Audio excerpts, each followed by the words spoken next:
Good morning, everyone. My name is Blair Lilford. I am the owner and founder of SALT Technology Group, and today you are joining us for our official Azure Stack launch in Jamaica, so thank you very much. I wanted to take the opportunity first and foremost to thank everyone for joining us, and thank some of our partners who will be speaking today. Microsoft, in particular, has been very supportive over the years. I just wanted to say thank you to everyone and good morning. If I may, I'm going to start by giving a little bit of an overview of SALT and who we are and really what we're trying to bring to the Caribbean.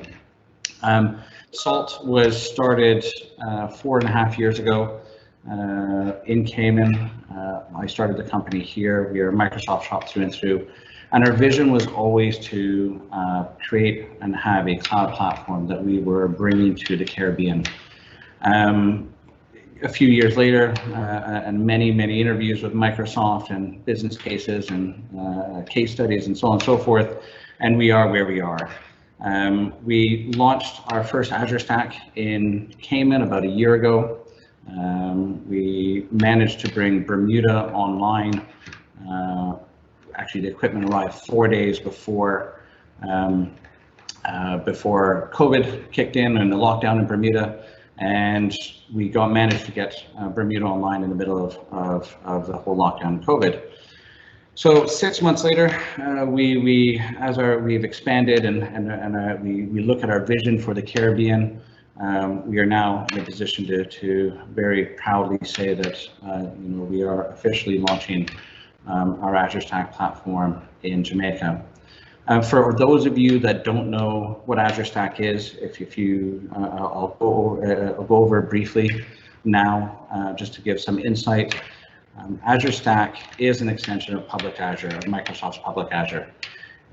It still has the same marketplace, the same APIs. So, for that touch and feel and that experience for your end users or your staff and for the products and services you're trying to deliver on, it's consistent across the board. I think the big thing that that Azure Stack really helps with is it changes that dynamic of cloud in the Caribbean.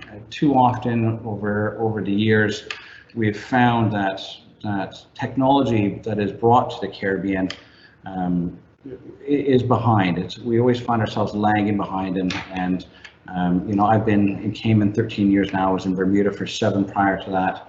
One of the reasons why we look to move to Jamaica as our next step, not only because we just love Jamaica and it's doing phenomenally well, but my wife, her parents were from Jamaica. So her mom is from Kingston, her dad is from Clarendon, and so there's just a little bit of a connection. Each of the locations that we've gone to as the first locations that we wanted to expand out and offer these types of services. One of the things that we've found and we've continued to see as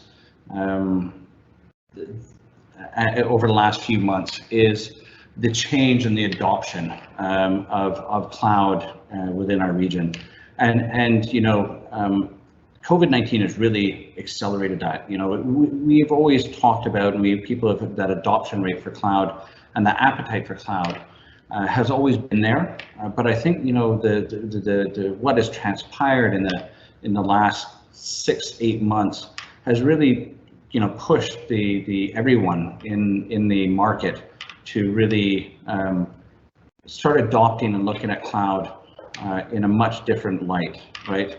It's that ability to expand, that elasticity to be able to consume services, shift workloads, adopt new technology without having to necessarily look at those large budgets, that CapEx, those big proof of concepts, those costs associated where you can test the technology and see whether it works for your business or not. And when we start talking about cloud, typically what we have seen in past years within our region is that IaaS, the infrastructure as a service. We haven't had the ability to in country have the services like IoT or IoT Hub or Kubernetes or these PaaS, platform as a service offerings that you really only get on in a true cloud platform, which Azure Stack brings to us. Today we're going to have a number of people talking about a number of different subjects. Obviously, the windows that we're working with is 15-minute windows for each of the presenters, other than a couple of the bigger ones like Vic, who will be presenting on a little bit more detail. And a lot of that is really just to allow everyone to get an idea of what is actually being brought to Jamaica, and the partners that we're working with to be able to deliver this solution. I will be coming back on in a little bit later in the presentation to cover off on security compliance and data residency. So I'm not going to get into those types of things now. But one of the things that I'm originally from Zimbabwe, and like I said, I've been in the Caribbean 20 years now. And one of the things that I feel is really important and I talk on quite often is the position that the Caribbean and emerging markets are in at the moment. I remember as a kid when we had phone lines, or telephones on all homes in Zim. And there was only a few people that had them, and there were those party lines, where 5 houses would all be on the same line, so you'd hear everyone else's phone ring, and your house might ring twice for your home. And in a span of from when I was a kid to a teenager, a couple of years in that span, it went from only a few people having phones to everyone having a cell phone. And then everyone having a cell phone were then using those cell phones to pay for things down at the market. You'd go down to the market, you'd go to purchase something, and you could just transfer money from your phone to their phone into their account. And I use the analogy of that leapfrogging first world countries by adopting technology like cloud. And the Caribbean really is in a prime position right now to really just maximize their position by leveraging this type of technology in our region. I know that we started a little bit late, and I'm going to queue up to allow our next presenter to come on. But as you hear things today, understand that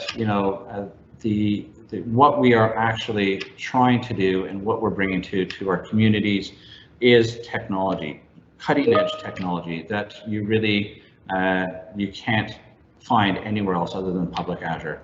And we are really honored to be working, as I said, with our partners and with Microsoft to be able to deliver this to Jamaica over the coming months. So again, thank you very much. I hope you enjoy the afternoon, and we will see you again in a couple hours when I'm presenting again. Thank you very much. Okay, good morning, and thank you for attending. I want to build on Blair's introduction and take a few minutes to describe our partner program this morning. A little bit of extra focus on our independent software vendor community, the ISV community, who creates so much value on top of our platform. And of course, the Azure Marketplace that Blair mentioned, which is accessible to all tenants of our stack. We'll also touch on a few customer scenarios running on our platform, specifically how Azure Stack has helped those customers create operational efficiencies, manage compliance with regulators and authorities, and open up new revenue opportunities through innovation. So let's get started.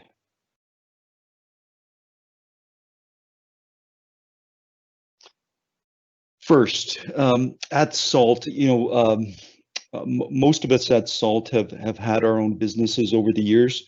And the one thing we understand is the importance of existing relationships and trust with our customers. So we built out our partner program from the ground up with customers in mind. And the program connects our customers with local, regional, trusted service providers. These are service providers with the strength and expertise to plan and design and build and support the solutions that run on our platform. Second, as I mentioned a minute ago, we want to focus on the incredible breadth of the ISV community. There are literally hundreds of prepackaged solutions certified for use on Azure Stack and available for download by you as syndicated packages in the Azure Stack marketplace. It's almost as easy as installing an app on your smartphone. And third, we'll talk about customers transforming their businesses and driving positive change through their organizations using our platform. Okay, so as I mentioned a second ago, the partner program was designed from the ground up for our customers. Similar to Microsoft's focus on their hyperscale public cloud Azure platform, at SALT, we remain focused in two key areas. Number one, providing the most secure, scalable, robust, and reliable cloud platform in the Caribbean. And two, supporting our customers through our partners and our channel. Those are our two priorities. Now, there's many solutions that customers can build on top of the Azure Stack platform. We'll touch on a few examples in this presentation. Supporting those solutions, however, is our partner ecosystem, your local trusted advisors. And I've included a few examples on this slide of value add services that our partners and resellers are providing to our downstream customers today. Everything from technical architecture through to migration assistance, through to application refactoring for platform migration, through to day two service and support agreements, through to custom solutions, backup as a service, disaster recovery as a service. The list goes on and on.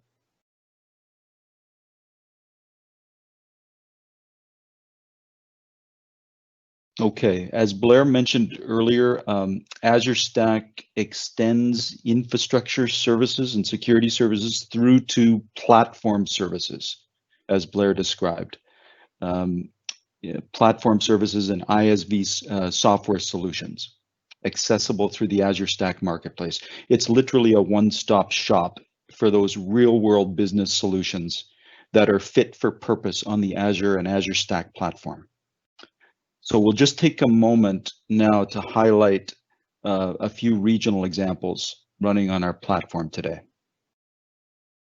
For those of you concerned about anti-money laundering, there's a wonderful product called Silo that selected our platform, mainly because of the Azure Stack enhanced security and compliance and in-country data residency. So for you folks still managing compliance in spreadsheets, your controllers and your directors will love this product. Moving down the list, we have Calum One, which is an enterprise content management and document management system platform. This is for customers seeking full lifecycle management of their knowledge library, accessible on any device, anywhere. It's got a content rasterizing engine in it that takes almost any content type and compresses it to 400-to-1 ratio, so it can be easily streamed even in low bandwidth scenarios to any device.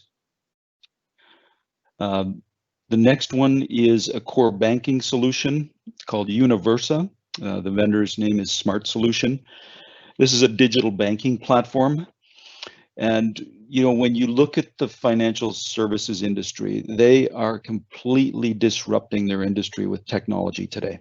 They're making big bets on technology.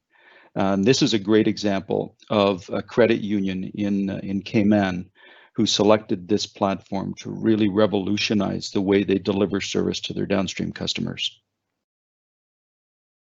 Trans-world compliance takes a very complex obligation, like the collection, analysis, and exchange of tax data for FATCA and CRS compliance, and it simplifies it. So again, you know, for you controllers and directors out there that have these obligations, this is a wonderful product running on our platform that you can plug into for that service. And I also wanted to touch on something that SALT has in the OCP catalog at Microsoft as well. We've launched a secure remote desktop service on our Azure Stack platform. And for those customers using this service, they had a very seamless transition to their work from home model in March when the world changed. And businesses had to transition to a work from home model very rapidly. The customers running on our platform did so with ease, whereas those running in traditional infrastructure scenarios had quite a battle scaling up that environment to meet their needs, you know, through the March-April timeframe. I've just put a little screenshot here of the marketplace. I think most of you are familiar with the Azure marketplace. The two marketplaces are in parity, and there's literally hundreds of services and software solutions available for download here.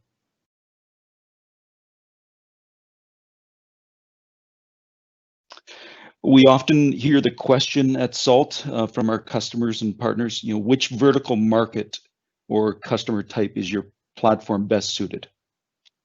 And the beauty of true cloud platforms like Azure Stack is there's no specific customer type. Azure Stack appeals to customers of all sizes in all industries, NGO, public sector, commercial, utility. You know, I've listed a few examples here, but by no means is this list comprehensive. But let's go down the list quickly. Financial services. I mentioned, you know, technology disrupting that industry. Our platform comes out of the box with a number of compliance certifications, including PCI DSS. This is a real game changer for banking, credit unions, trust administrators, anyone seeking that level of compliance and certification for their auditors and regulators. We're seeing it's really a silver bullet. Anyone seeking PCI compliance for Visa, MasterCard, for instance, really does need to look at this as a baseline. We're working with utility service providers as well, which are disrupting and transforming their business using the platform services like IoT Hub, which uses SQL, PaaS services, and telemetry analysis to aggregate data coming from hundreds of devices across their customer base. And they're able to use machine learning to, you know, stop revenue leakage and create a better end customer experience. We have publicly traded customers on our platform, reinsurance companies who use our platform for core infrastructure services, network compute, storage, and security services.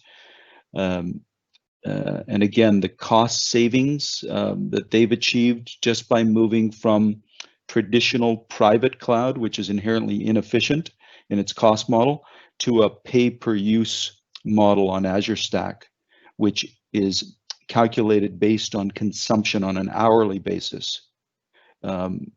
They've been able to realize close to a 30% cost reduction. We've got sports and recreation customers, which have been very innovative on our platform, using some of the platform services, again, like web apps and SQL PaaS, to create e-commerce sites and transactional websites to drive new revenue lines in their business. And then we're working with fintech organizations. Bermuda is betting big on this particular market. And of course, Azure Stack comes out of the box with blockchain services that can be scaled out as needed. So you can create distributed ledger services, and you can scale out those blockchain networks as your business scales. And of course, the legal sector, primarily concerned with client data security and privacy and transparency. And of course, Azure and Azure Stack come out of the box, checking all the boxes in those areas with a number of industry-wide certifications like ISO and SOC 1, SOC 2, and I mentioned PCI earlier.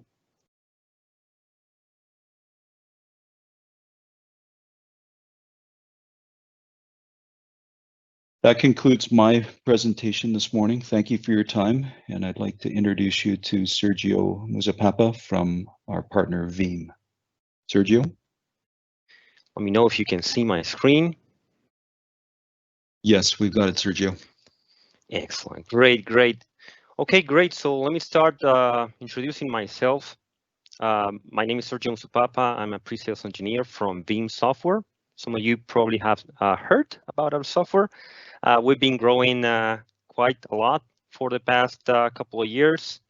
And nowadays, I'm honored to be here with SALT Technology, helping them explain their good business they are doing with you guys in the islands, right? I've been working with the islands a lot, and I know that Azure Stack will bring a lot of good things for you guys in the islands, since I understand that it's a very interesting market for you to be on, right? Okay, so the presentation is called Stack Your Backup Strategy with SALT and Veeam. We'll also talk a little bit about ransomware because it's very important how we can stay away from those types of attacks, because it has been a very complex time. If you have seen some of the biggest companies a couple of months ago, a couple of weeks ago, there's been a very difficult to tackle ransomware attacks. And I want to make sure that you guys understand that partnering with SALT, you will get the best opportunity to stay away from malware attacks and ransomware. Okay. Just talking a little bit about Veeam quickly, some numbers, right? The headquarters of Veeam was in Var, Switzerland. Last year, it changed to headquarters in Atlanta, USA, and it's been growing for the past 12 years nonstop, right? So we are still a young company because we are away from the legacy business, right? Still, we work with a lot of big companies, and we are all into the new technologies, right? And for the past 4 years, we've been very aggressive in taking some of the cloud market, and we've been very good, because if you see these numbers, right, 70% of the global 2000 and Fortune 500s are Veeam customers, right? 160 countries have 4,100 employees globally, right? 370,000 customers we have, and 12 consecutive years of growth, right? 1 billion in bookings in Q2 2019, and one of the best, if you can see, one of the most important indexes in the market, in the industry, right, is the Net Promoter Score, and you can see that we have a very high number. Actually, in Latin America, we have a higher number than this one, which is 86. And this number is a number that tells you the customer satisfaction that we have, right? And you see that average legacy software has around 21 in that sense, right? Veeam's vision is about cloud data management, right? The idea is that it's not only backup in replication, right, in recovery. So we do backup, we do replication to a different site, but we are also into cloud mobility. We can back up everything inside a physical machine, virtual machine, cloud, right? We can move the different workloads from physical to virtual, from virtual to cloud, from virtual to physical, and so on and so forth, right? And this is what we want to do, right? And also in that sense, we also want to make sure that you guys are compliant with what you need in terms of the time that you want to store your data, that the data is secure, it's encrypted, that is that you can store it for the X amount of time that you need, right? And that it's you stay away from a malware and different difficult situations that you can have with compliance, right? And also about orchestration automation, we also replicate our data. We have the ability to replicate data and also to monitor and report on the data, right? And we have a platform of different products. The main product, which is Veeam Availability Suite, is comprised of Veeam Backup and Replication and Veeam One, which is monitoring and reporting for both the backup environment and the backup environment and the virtual environment, right, and physical. Okay, yes. So again, our idea and what we want is to be #1 in the market, right, in the cloud data management market, and that is why we are very aggressively going into cloud, mobile, edge, and artificial intelligence, right?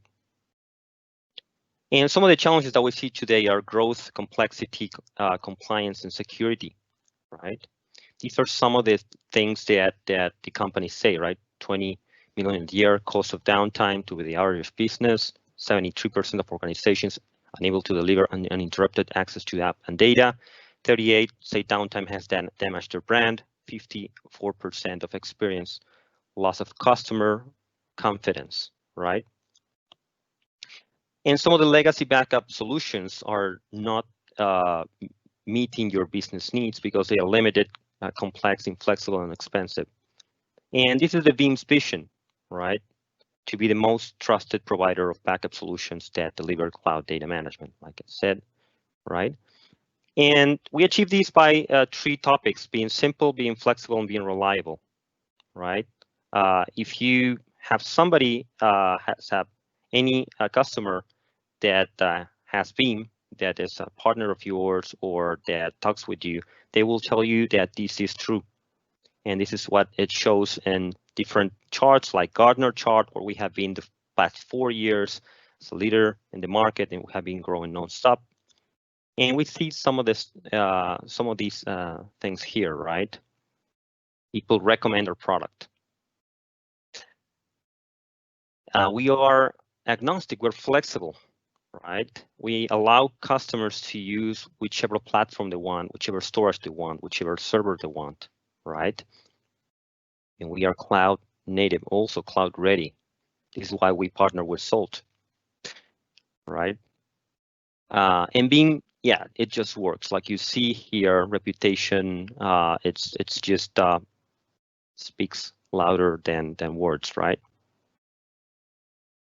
So again, like we said, we have a Veeam Cloud Data Management Platform that is comprised of different products, but the main products are the ones that will allow you to backup, replicate, monitor, and report on the entire virtual infrastructure, physical infrastructure, cloud infrastructure, right? And being able to move across those realms and comply, of course, automate, comply with security, with privacy requirements, and so on.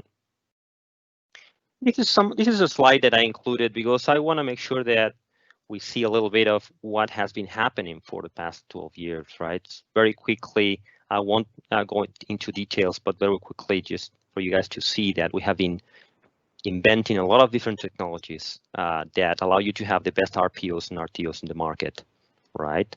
And be very granular with what you need when you want to restore something, that you don't go into having to have a Unix expert just to restore an item, right? With Veeam, proof of concepts are super fast, and it's you can implement the solution in less than a week. That's it. And with plethora of different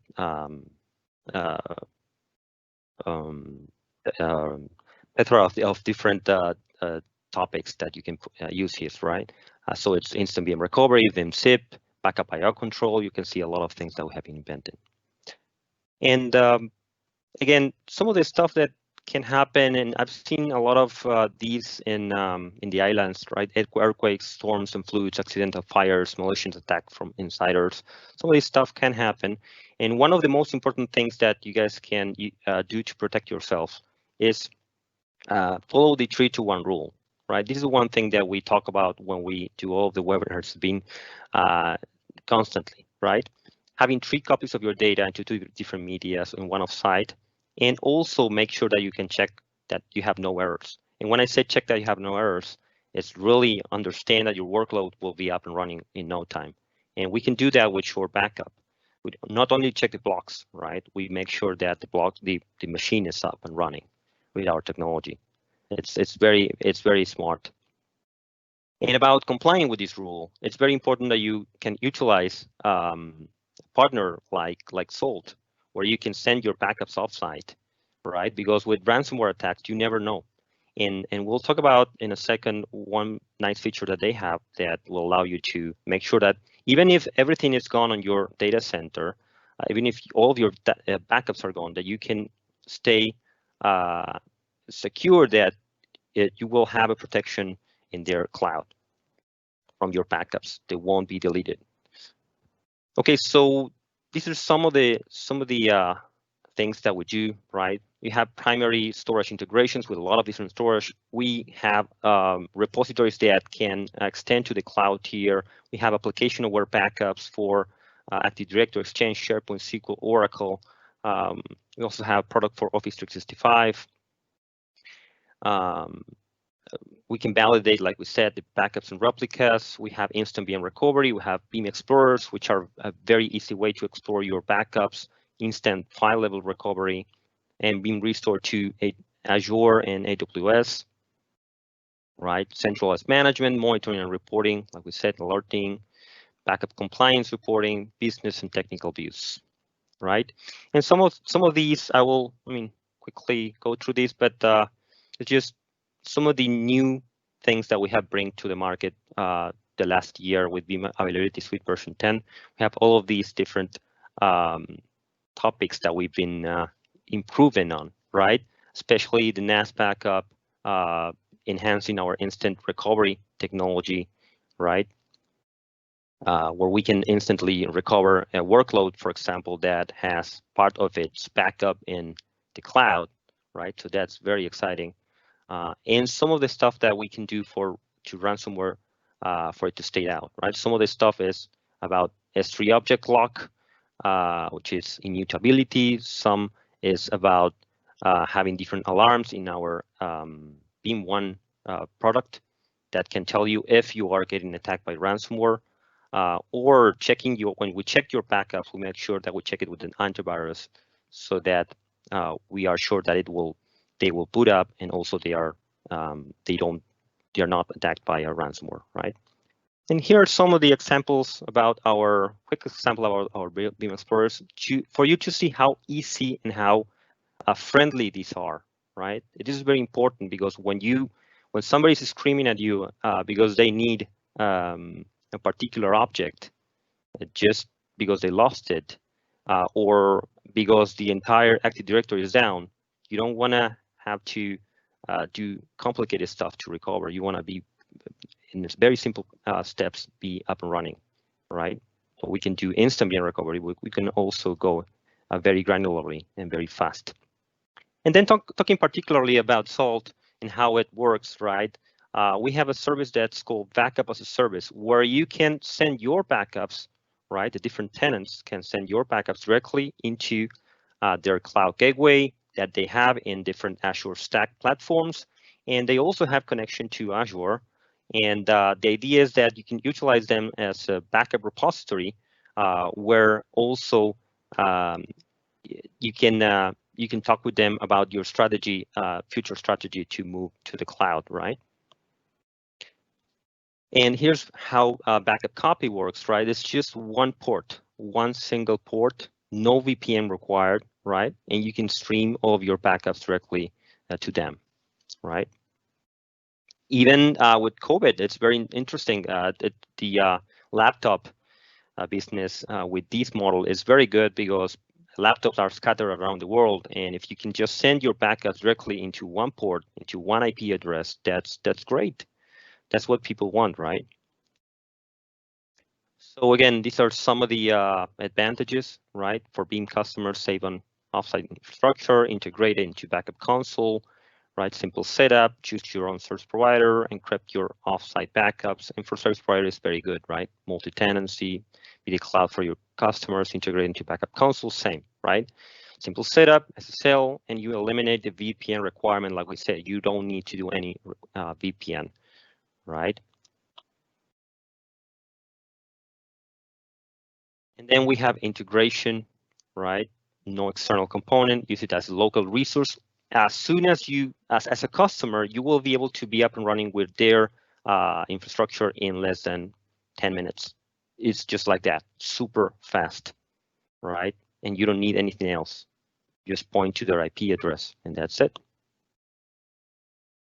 Use also one acceleration. Here are some of the Veeam editions. Usually with most of the editions have the ability to send your backups, but higher editions have the ability to use some of these things like one acceleration, for example, or encryption. Also, you can see that it's very easy, right? And also, you can allow a partner to manage your infrastructure.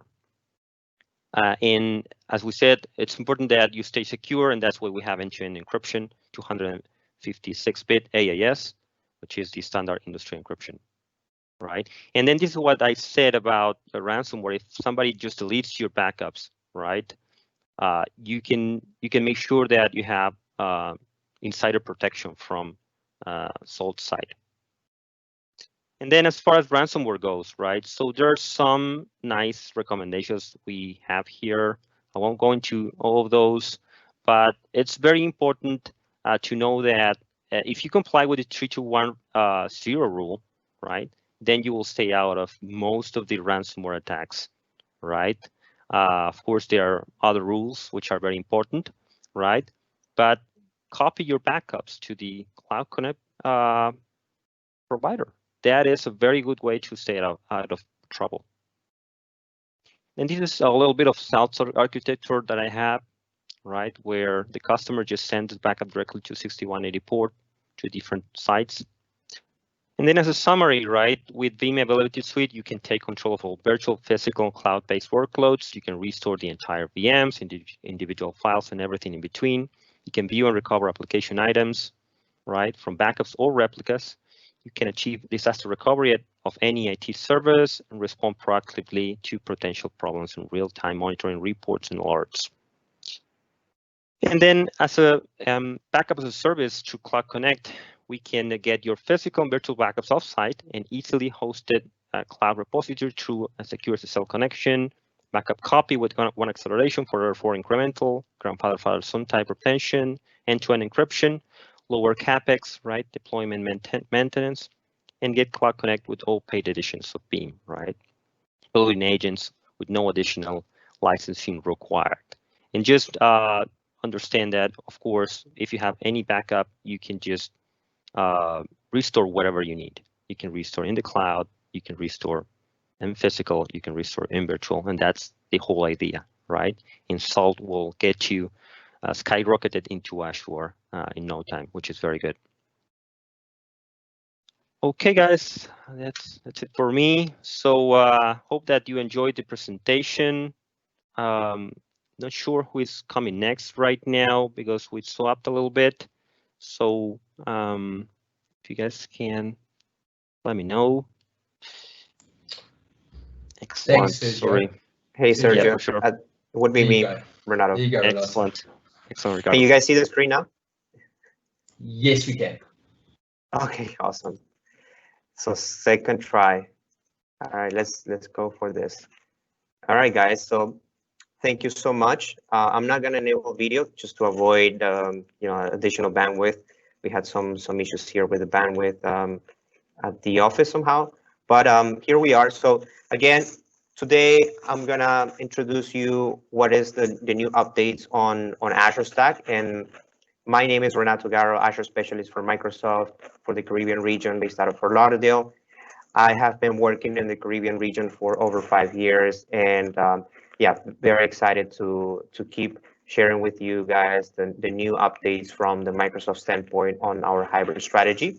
So today, I wanted to start by reinforcing our mission from Microsoft to empower every person in every organization on the planet to achieve more. We really believe that Azure Stack has the potential to enable even more companies and definitely customers to be able to tap into this power, which is the power of the cloud and the benefits that come with it from the technology standpoint as well as from the business standpoint. And that's aligned to our mission as a company.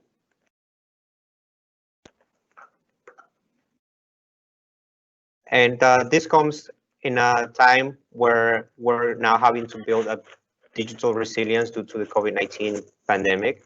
No one expected that we were going to go through this pandemic.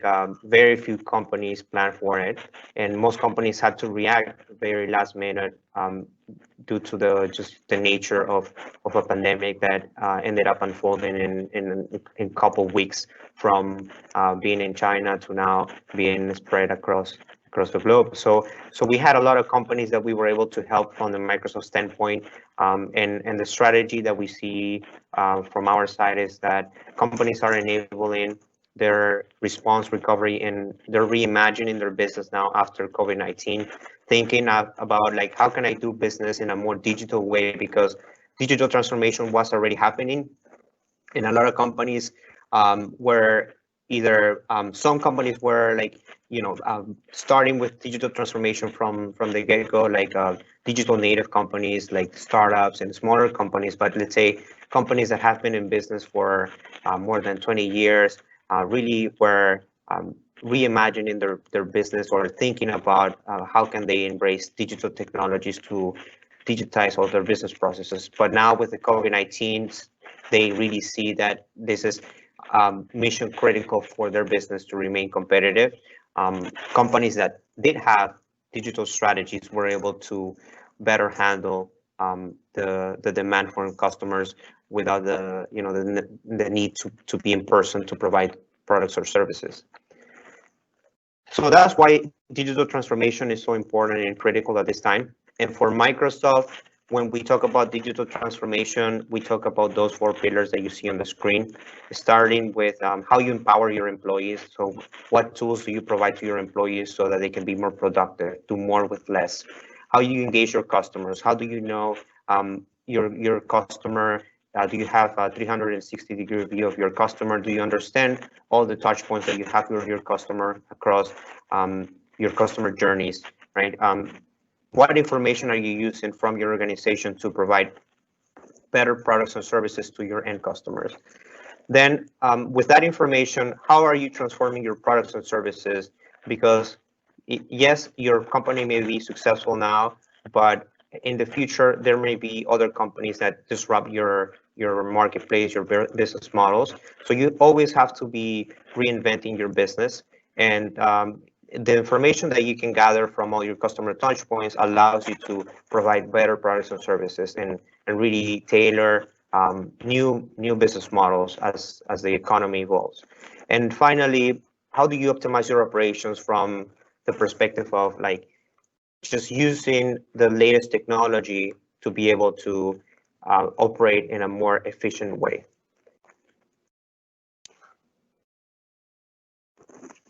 And going back to kind of like, how do we solve for that at Microsoft? Basically is this high level diagram that you see on the screen. So we have different clouds for different purposes, starting with Microsoft Azure, of course, which is the foundation for all our other solutions. And we do have other platforms that complement this, right? So GitHub, somehow recent acquisition and the integration from the developer platforms and repositories, the Microsoft Power Platform to be able to build custom-made applications in an easy way without any knowledge of coding or very little coding. Microsoft 365, Microsoft Dynamics 365, which is our Dynamics platform, which includes CRM and ERP, right? LinkedIn, everybody uses LinkedIn on, it's a way for you to connect with employers and just be connected to the professional industry. And then Microsoft 365, from the productivity standpoint, everybody has Office. You use emails, right? SharePoint Online, OneDrive for Business, and our security platform. So together, that's kind of how Microsoft provides digital transformation across those 4 pillars that I was mentioning. And everything as well has a really focus on identity, security, management, and compliance, which is at the core of everything that we do at Microsoft. And that's why we say that Microsoft Azure, we invent with purpose. We say that Microsoft is the platform that will allow you to be future ready, that will allow you to build on your terms, be able to operate in a hybrid model, and be able to be trusted, a platform that is compliant and more compliant than any other cloud on the planet. And how are we compliant? It's really because our investment, and you can see just on the map, we have 61 regions and we add regions every couple months. So we keep lighting up regions in places where we see there's a lot of demand.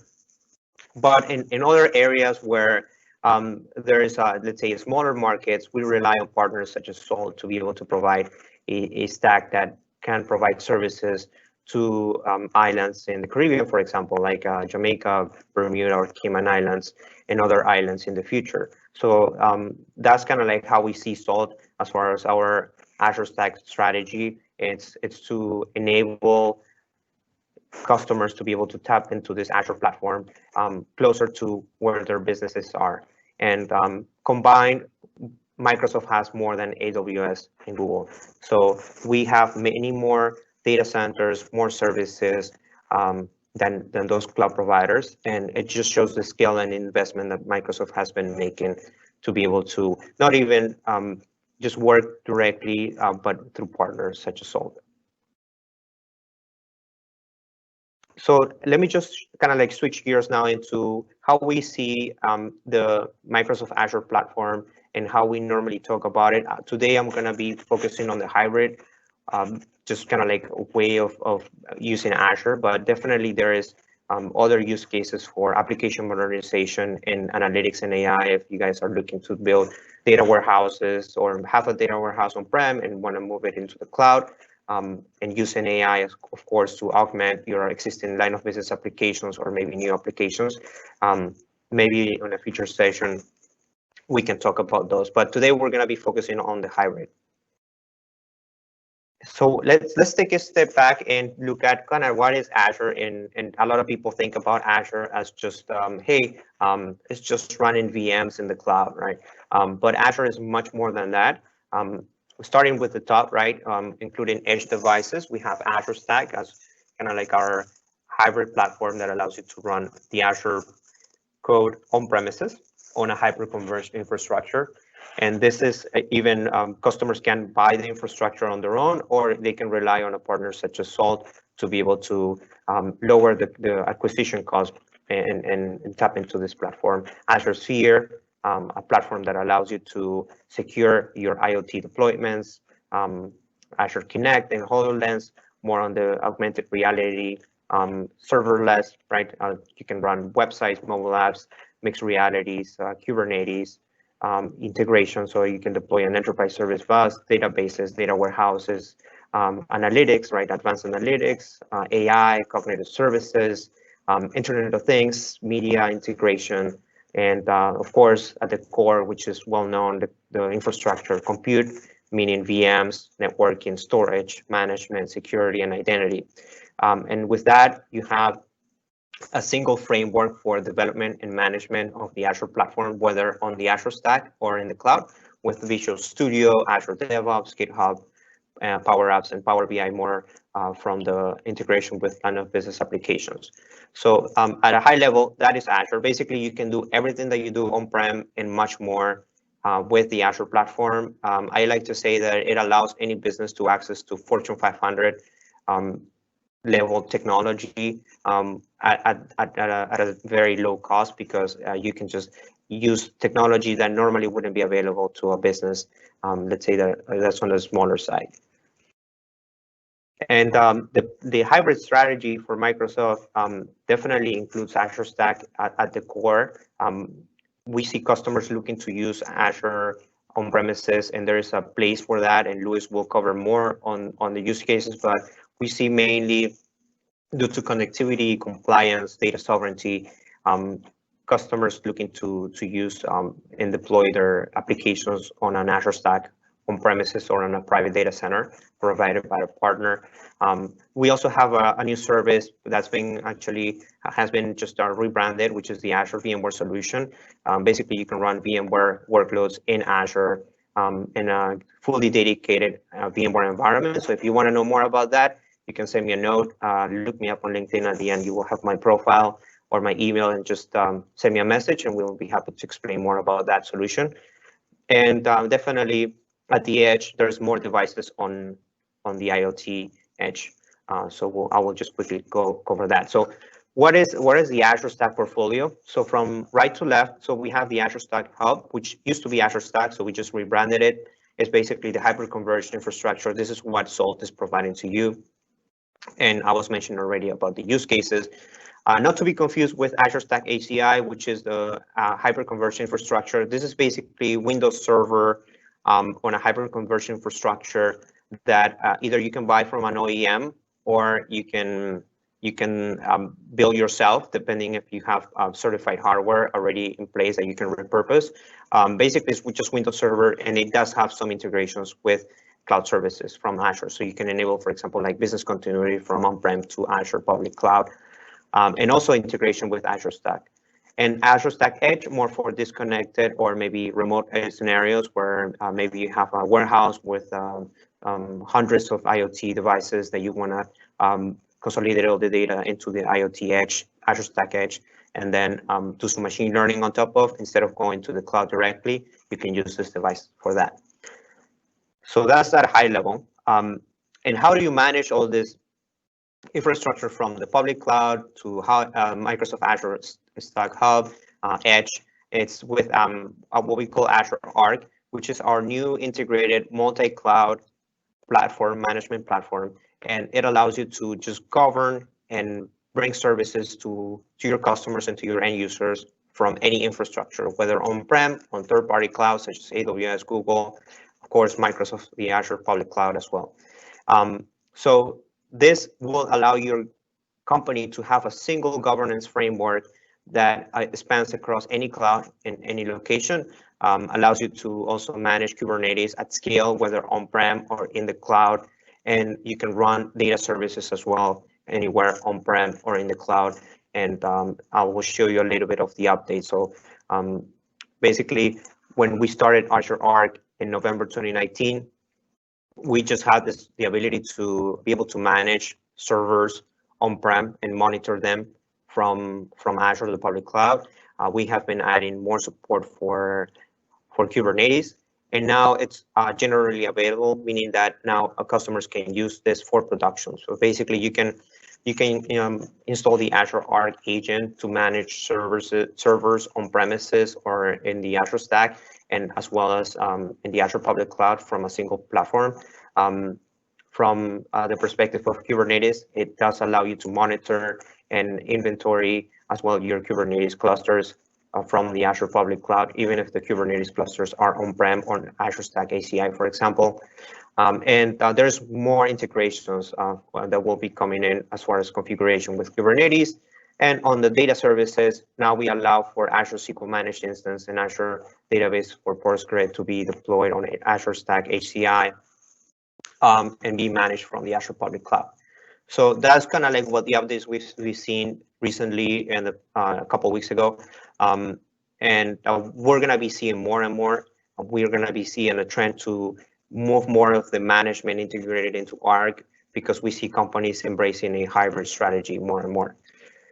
And we have a lot of customers already using Arc to be able to manage their infrastructure. So a lot of potential there from your organization as well to tap into this platform and get started with it right away. So if you just look for Microsoft Arc on your favorite search engine, which is Bing, of course, you can look for more information on Arc and get started right away. So that is my presentation.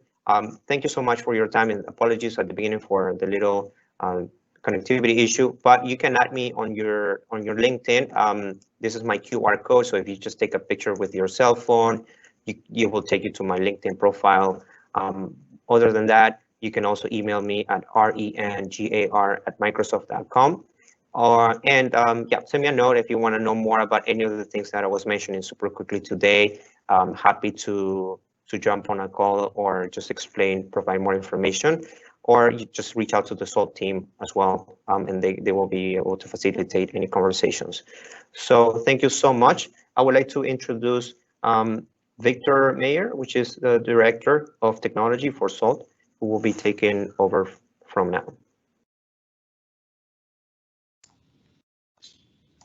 Thanks very much for the introduction, Renatto. I can see your LinkedIn photo also needs an update, just like mine. Yes. Thanks very much. All right. It does. I want to stay young for a little bit there. I want to pretend like I still got hair, so that way. Yeah. All right, cool. Let me see if I can get this shared, and I'm just going to need you to tell me if you can see the presentation when it's ready, Renatto. Does that look all right? Yes, it looks great. Okay. All right, excellent. Thank you, everybody, for joining us today. And I really appreciate this opportunity to talk about what the Azure Stack can and can't do. My topic today will be what it is, how it works, and what it can do. My name is, as I said before, is Victor Meyer. I'm the technical director at SALT. You can find me also on LinkedIn using my email address, but I'd also encourage you to go to our www, which will give you a much better insight into a lot of things that we either not cover enough in depth or skim over today. Okay, so the first topic we're going to cover is what is the Azure Stack? So that makes sense. Let's just frame it a little bit.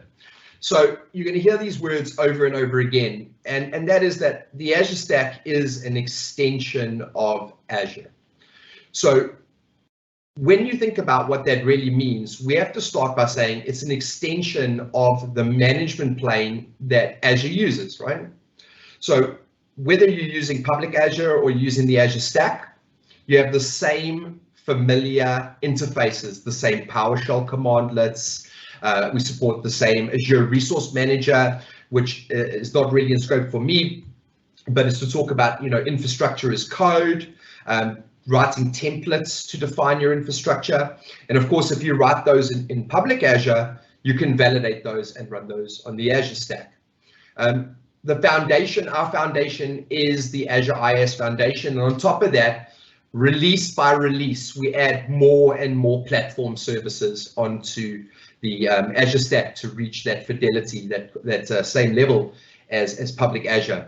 And we're going to go through them. There's a lot of these features available. What really is the most important thing, and I know Blair's going to talk about security and isolation and all those amazing things that make Azure Stack different to every kind of other cloud platform, that proprietary kind of cloud platform you can find out there, and that is our infrastructure. We have Lenovo on the phone today, and they're also going to talk about that. And that is how that in a traditional environment, you might have the hardware and then the software has to play nice. In the Azure Stack, in the Azure world, the developers are running the show. So the software is deciding what the hardware needs to be, and that gives us exceptional reliability. It also means that we have a tremendously good update cadence, which we'll talk about in a little bit. But Azure Stack at its heart is that extension. So what is Azure Stack and what is it not? So first of all, it is a consistent platform, especially for people who are looking to have a hybrid platform. And there are a lot of reasons that people are going to mention today. Big one is latency. How do I get virtual desktops spun up globally for my workplace? I need that to be a pleasant experience. So we're not trying to replace any kind of virtualization platforms out there. If you've got KVM or Zen or whatever your flavor is, VMware, Those virtual machines that you're running there, you can port them and run them with us, right? We're not trying to replace that. The other thing is our integration. It's absolutely phenomenal. So we're not trying to take one hardware vendor and couple it with a software vendor and then try and apply security policies and update policies to try and mesh that all together into something that can give you like a PCI compliance. We already have all of that. All we're trying to do is offer you the most stable, reliable, and productive platform available. We don't do DIY hardware. So I talked about that regular update cadence. We all have to do patching once a month in our engineering towers. Now, we don't just do it at the server level, we do that at the hardware level on a regular basis. We work with our vendors, they give us new versions of drivers for everything on a regular basis. You know, we don't have to worry about Spectre coming to attack us because our vendors are making sure those are validated for use with the Azure Stack resource providers, which are the code that keeps everything bonded together. So that makes us a lot different. We're not something that's just thrown into a comms rack and then we quietly move from one audit to another. And we're truly open and flexible. Just because Microsoft has developed this amazing extension for their Azure public cloud platform doesn't mean that we're closed off. If you want to run Linux, run your Linux. We love Linux. If you want to run Node.js or PHP, it doesn't have to be Windows just because it's called the Microsoft, you know, Microsoft wrote the Azure Stack. So in order to get a full experience from my session today, we need to go and look back at these core patterns. And I'm sure a lot of people would have already seen these before, so I apologize for that. So first of all, this is what most people will look like today.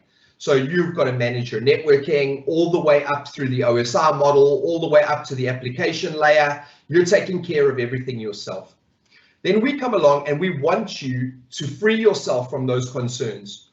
We have the skills that are necessary with our partners to make sure that the hardware is completely isolated from each other, that the networks don't bleed, that your data is encrypted with your keys, and that nobody can touch your subscriptions. That's all done. And then on top of that, we free you to leverage infrastructure as a service, where you build VMs and your team owns all that responsibility, and on we go. The next layer, and this is where the Azure Stack differs again from any other platform on the market, to be fair, and that is that we then take that and we take it to another level and we say, why shouldn't you have Azure Web Apps? Why shouldn't you have Event Hub? Why shouldn't you have these things that you can have in public Azure and have them closer to you in your region where you're in charge? In other words, the data sovereignty is maintained, the performance is phenomenal, and these sorts of things. So when we talk about the PaaS platforms, we're only making you responsible for what is important, what is going on in your app and what is going on with your data. And as Joe Addison already explained so eloquently, we have a ton of vendors that are building marketplace items on the Azure Stack for you to just consume. One-click deploy, there you go, you have it. And of course, we have a feed into the global marketplace, and those products that are exposed there, you can deploy through the marketplace as well. So really, there's a bit of this for everybody. And as we go on this morning, we're going to talk about these things. So let's have a look at these building blocks. Let's take it a layer lower. So when we talk about IaaS in the Azure Stack world, what we're really talking about is our phenomenal storage subsystem based on storage accounts, completely secure. Nobody can touch it but you. You've got to back it up and restore it using the features we give you, but it's your data. And it does more, as we see later, than just simply hold hard drives. We give you virtual networking. You bring any subnet you want. You can have multiple subnets. And in the newer versions, I'm going to leave that for my colleagues to talk about, you can do even more exciting things with virtual networking in the Azure Stack. And on top of that, you can run those containers or IaaS virtual machines that you need in order to handle the workloads that are running in your data centers today. On top of that, we don't stop, we keep going. So now you get all of the ingredients that are necessary to bake amazing PaaS services running in Azure and the Azure Stack. We give you Key Vault. so that you don't have to worry about the next time that an application has its web.config file dumped on the internet. And what I mean is by that, all the SQL bindings, the usernames and passwords that connect to the SQL databases behind your apps, or even service accounts passwords, these sorts of things. We give you a mechanism by which you can securely store those keys in a place, and only applications and those things that need to access it can do that, and everything's audited. We give you app services. We're going to see today how we can deploy applications in one click of the mouse, and how entire development teams can have complex continuous integration and development processes with things like Azure DevOps. We have serverless computing. So if you are not interested in programming or running your own websites or anything like that, and you just want to have a function that does a specific thing, we give you Azure Functions, the use of which is never ending. Your imagination really is the only thing that's stopping you. And we have these massive ingestion systems that we can scale using dedicated partners for the networking. We have some of those people today in the meeting, and using the power of Azure Stack, so that we can take telemetry from sensors in each of the islands where we have an Azure Stack, bring that telemetry into the Azure Stack, process it, and then serve that out to people in record time, and using things like the Azure database, which we have in 2 flavors for SQL and MySQL. And again, what makes it really important is that high fidelity, so that consistency between what you're doing in the public Azure space and what you're doing in the Azure Stack, if you need to be in those places where we are for the reasons I've already mentioned.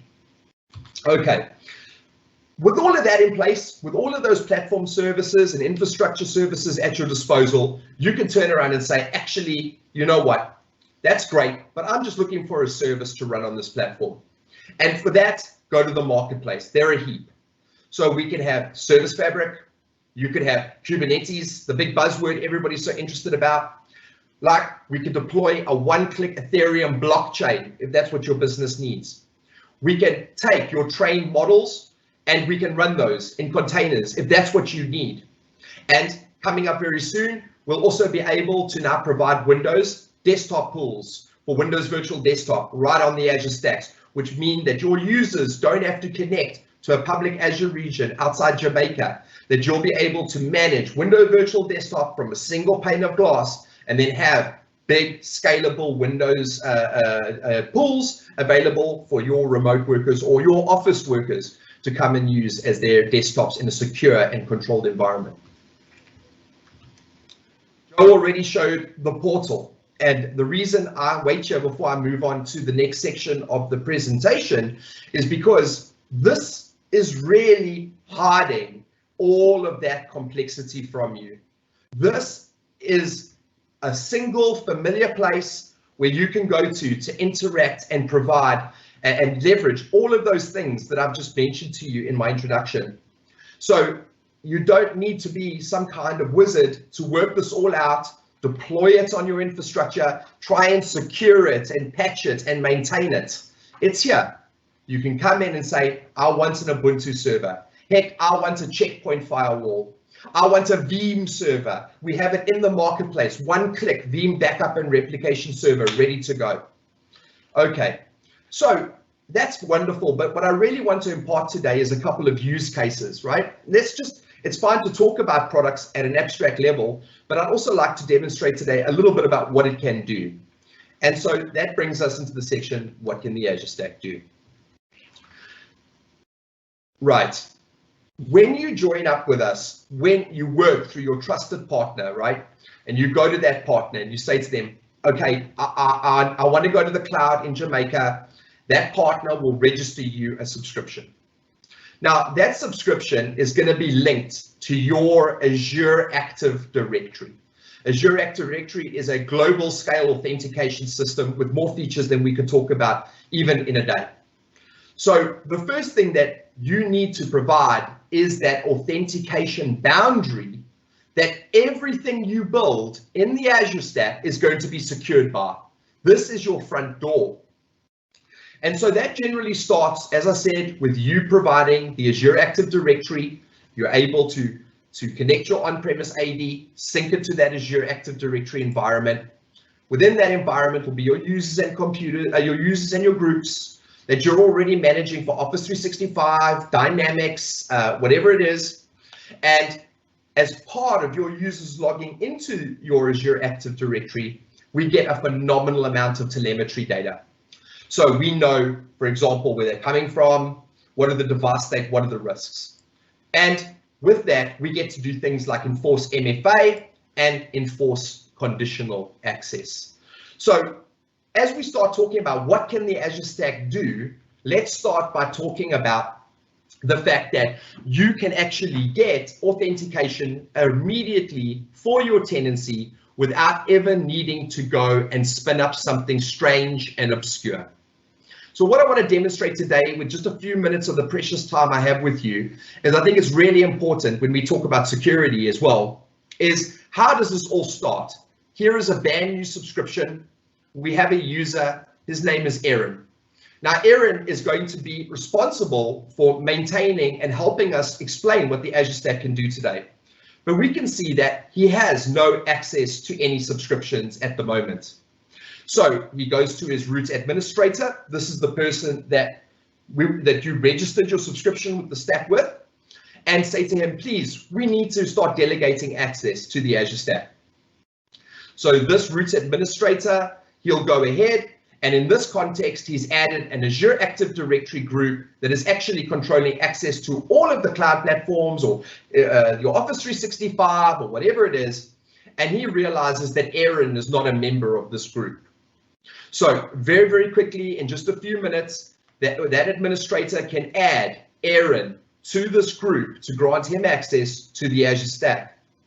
So that's not going to be good enough for us, because that is like a lot of systems. We can have usernames and passwords. What we really need to do is enforce how Aaron is going to log into the Azure Stack. And to do that, you'll notice on the screen, you see that we register enterprise applications with your Azure Active Directory tenancy when we onboard you. So in the simplest words, you can treat your Azure Stack portal like any other application in Office 365. And here we've set up a secure location to say that people within this location should only be able to access the Azure Stack when they're there. On the screen, you can see we have two conditional access policies, one that's going to enforce MFA for our journey today, and the other one that's going to enforce the need for that person to log in through a secure portal. So here again, very easy. We simply add the applications we register for you. We decide we need MFA. And then if I just jump ahead a little bit, we also decide that we need this particular user to be able to log in via the management firewall. Okay, and again, I'm just going to skip ahead in the interest of time. And I just want to come back and show you that now that Aaron is a member of that group, he should be inheriting all of these security conditions that the Azure Stack portal and the Azure Stack scripting endpoint, the management endpoint, is enforcing. So Aaron tries to log in from his workstation and no dice.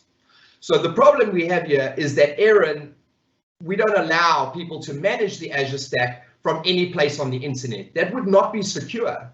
So level one, again, what can the Azure Stack do? We can fully integrate into your conditional access policies in your Azure Active Directory tenant so that we can enforce things like Aaron, who in a few seconds we're going to see, once he's behind the management firewall, is able to get MFA and log into the Azure Stack portal. Okay, so I'm going to just speed this up again, guys, today, because I don't have a lot of your precious time, and of course we need to keep moving.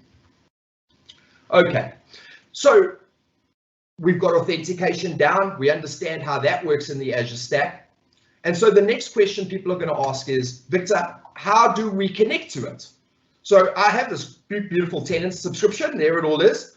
But now I've got an on-premise environment. I've got users sitting at home. How do I actually get into it? And the answer to that is the Azure Virtual Network. So that is the software-defined, completely isolated. There's no bleed at any level of the communication with anybody else. This is your dedicated network boundary, like you have behind your firewall in your on-premise environment today. And of course, within that virtual network, you're then going to add your products. You're going to add the components that you need to run your business. Domain controllers, web apps, SQL database, storage accounts, whatever it is. This is all the stuff that you're going to need to communicate to and from in your Azure Virtual Network. We then provide you with I want to call it a firewall, but it's not that intelligent. But we provide you, because firewalls can also do a lot of intrusion detection in that. We provide you with a basic firewall called a network security group. So that will that will control and block inbound and outbound ports based on a variety of common rules. Think about your cheapest firewall appliance. We give you one of those for free. Then we encourage you to go and bring your vendor. If you love Checkpoint, if you love FortiGate, if that's what you want, if you want Palo Alto, and you're already in bed with these vendors and they're already providing your existing network equipment, giving you access, bring them with. Put them into your virtual network and make them your front door. And then through that, of course, you'll have your point-to-site, your site-to-site connectivity. In Jamaica, where we have a phenomenal partner like Digicel, we'll be able to give you dedicated point-to-point connectivity to the Azure Stack through what essentially is an express route, where we basically bring you in and then give you exceptionally consistent high-speed connectivity over a dedicated link into your Azure Virtual Network. And again, why not make that the front door for your application, for your clients? Why not bring them in so that they can access your web apps and your virtual desktops and all that kind of stuff over the internet securely? Okay, so again, I just want to take a few minutes just to show you another quick demo. I've got to make sure I keep an eye on my watch here. And that is on how easy it is to set up a virtual network running inside the Azure Stack.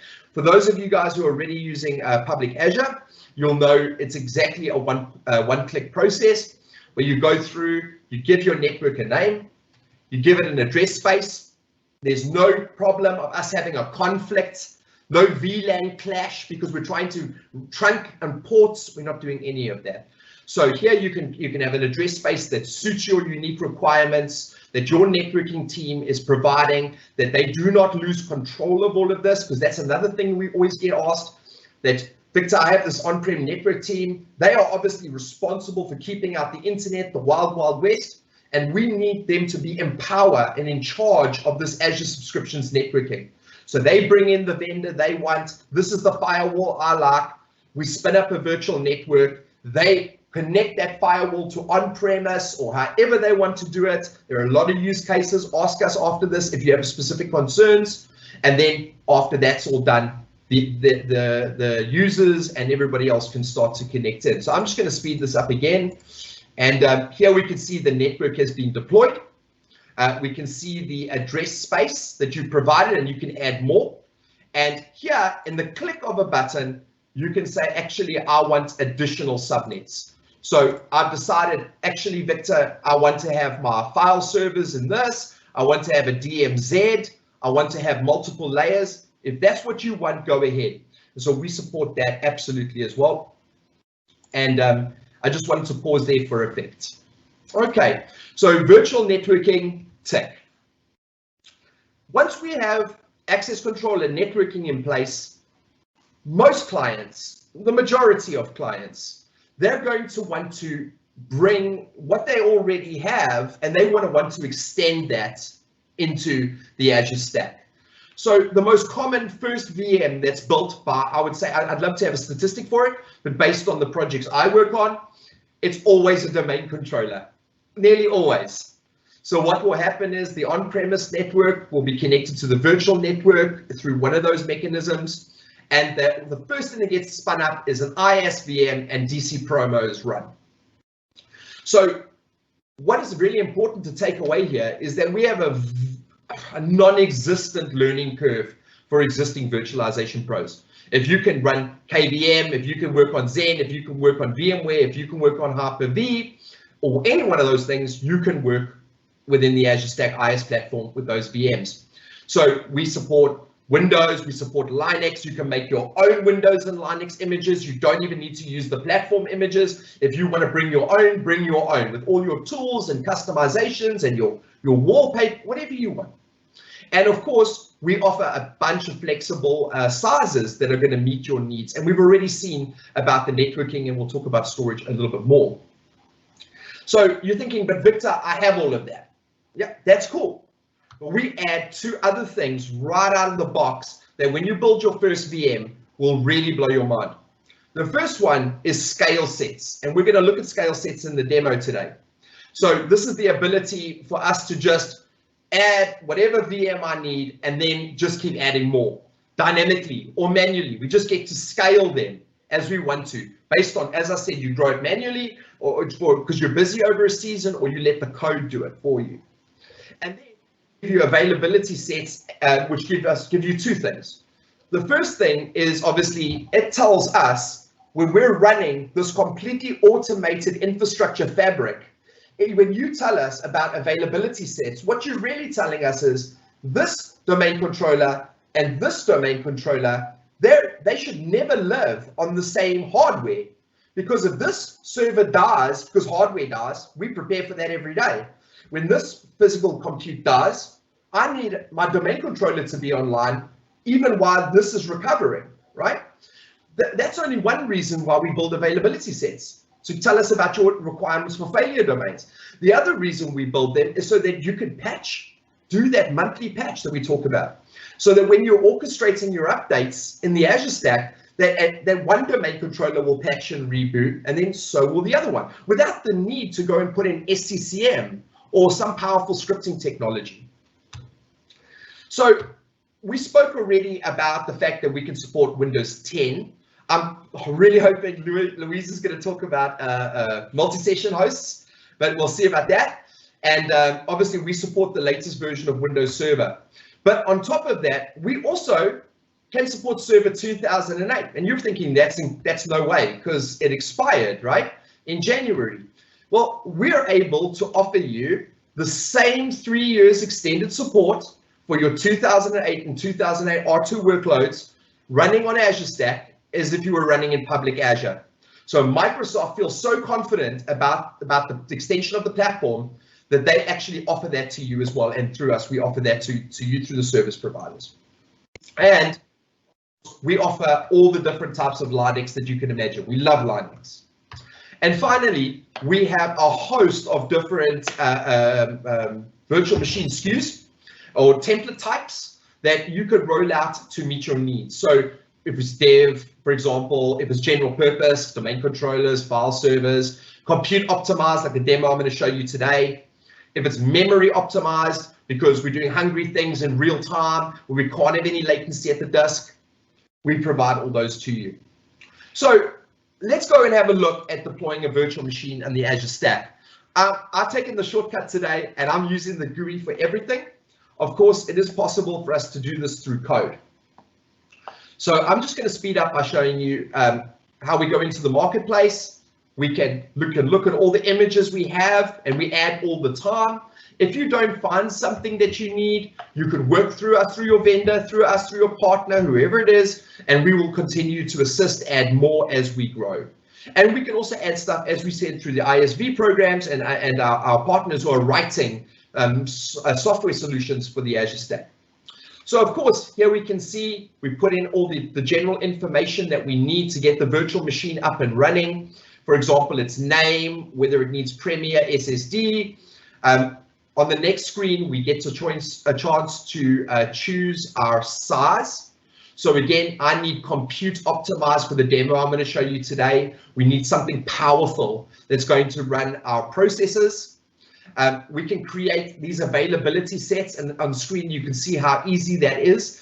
And I've seen organizations that try to do this for 10 years and can't achieve it, where you simply go and say, actually, here, this is all my HA and patching requirements. I need X many fault domains. I need X many update domains. And we go ahead and honor that for this virtual machine right there. Of course, we've already seen the virtual network deployment, so we're just going to tuck into that. What about trying to get a public IP address provisioned? How difficult can that be? Here, we're just going to provision one immediately. We don't have to ask anybody. It's fully internet routable. There it is. And because I want to manage this VM the first time, I'm going to enable RDP. If it was Linux, I could have also opened up the port for SSH. And in just a few seconds, I'm going to show you how to lock it down so that not everybody on the internet can access the RDP ports. That would just be foolish. So I'm showing you here on the screen about extensions, how you can automatically plug into the Azure updates and monitoring platforms that are running in Azure. And here at the bottom, how you can go ahead. I'm going to provision it now as part of the demo, but how we can create these diagnostic accounts so that you don't have to phone up somebody at 3 in the morning and be like, I just want to know, is my virtual machine sitting at the login screen? Or is my virtual machine spinning a wheel saying, please wait, updates installing? And I'm going to show you a little bit later. Believe it or not, such a simple thing can be so complex in so many platforms, and we make that really easy for you. Okay, so let's skip ahead a little bit here because it's a bit boring to watch a VM spin up. And here we can see our worker is now being provisioned. We can see the size of it. Of course, we can see its public IP address, all of the metadata. And obviously, we'll eventually be able to see things like its CPU average. Now, this screen here, if I just pause, this is our NSG screen that we provide to you. So that basic firewall, you can apply that at the subnet level or at the virtual networking level or the VM level like you see here. And what we're doing is saying we've opened RDP. Now, it's possible for us to click on that rule and to go and say, actually, this be any.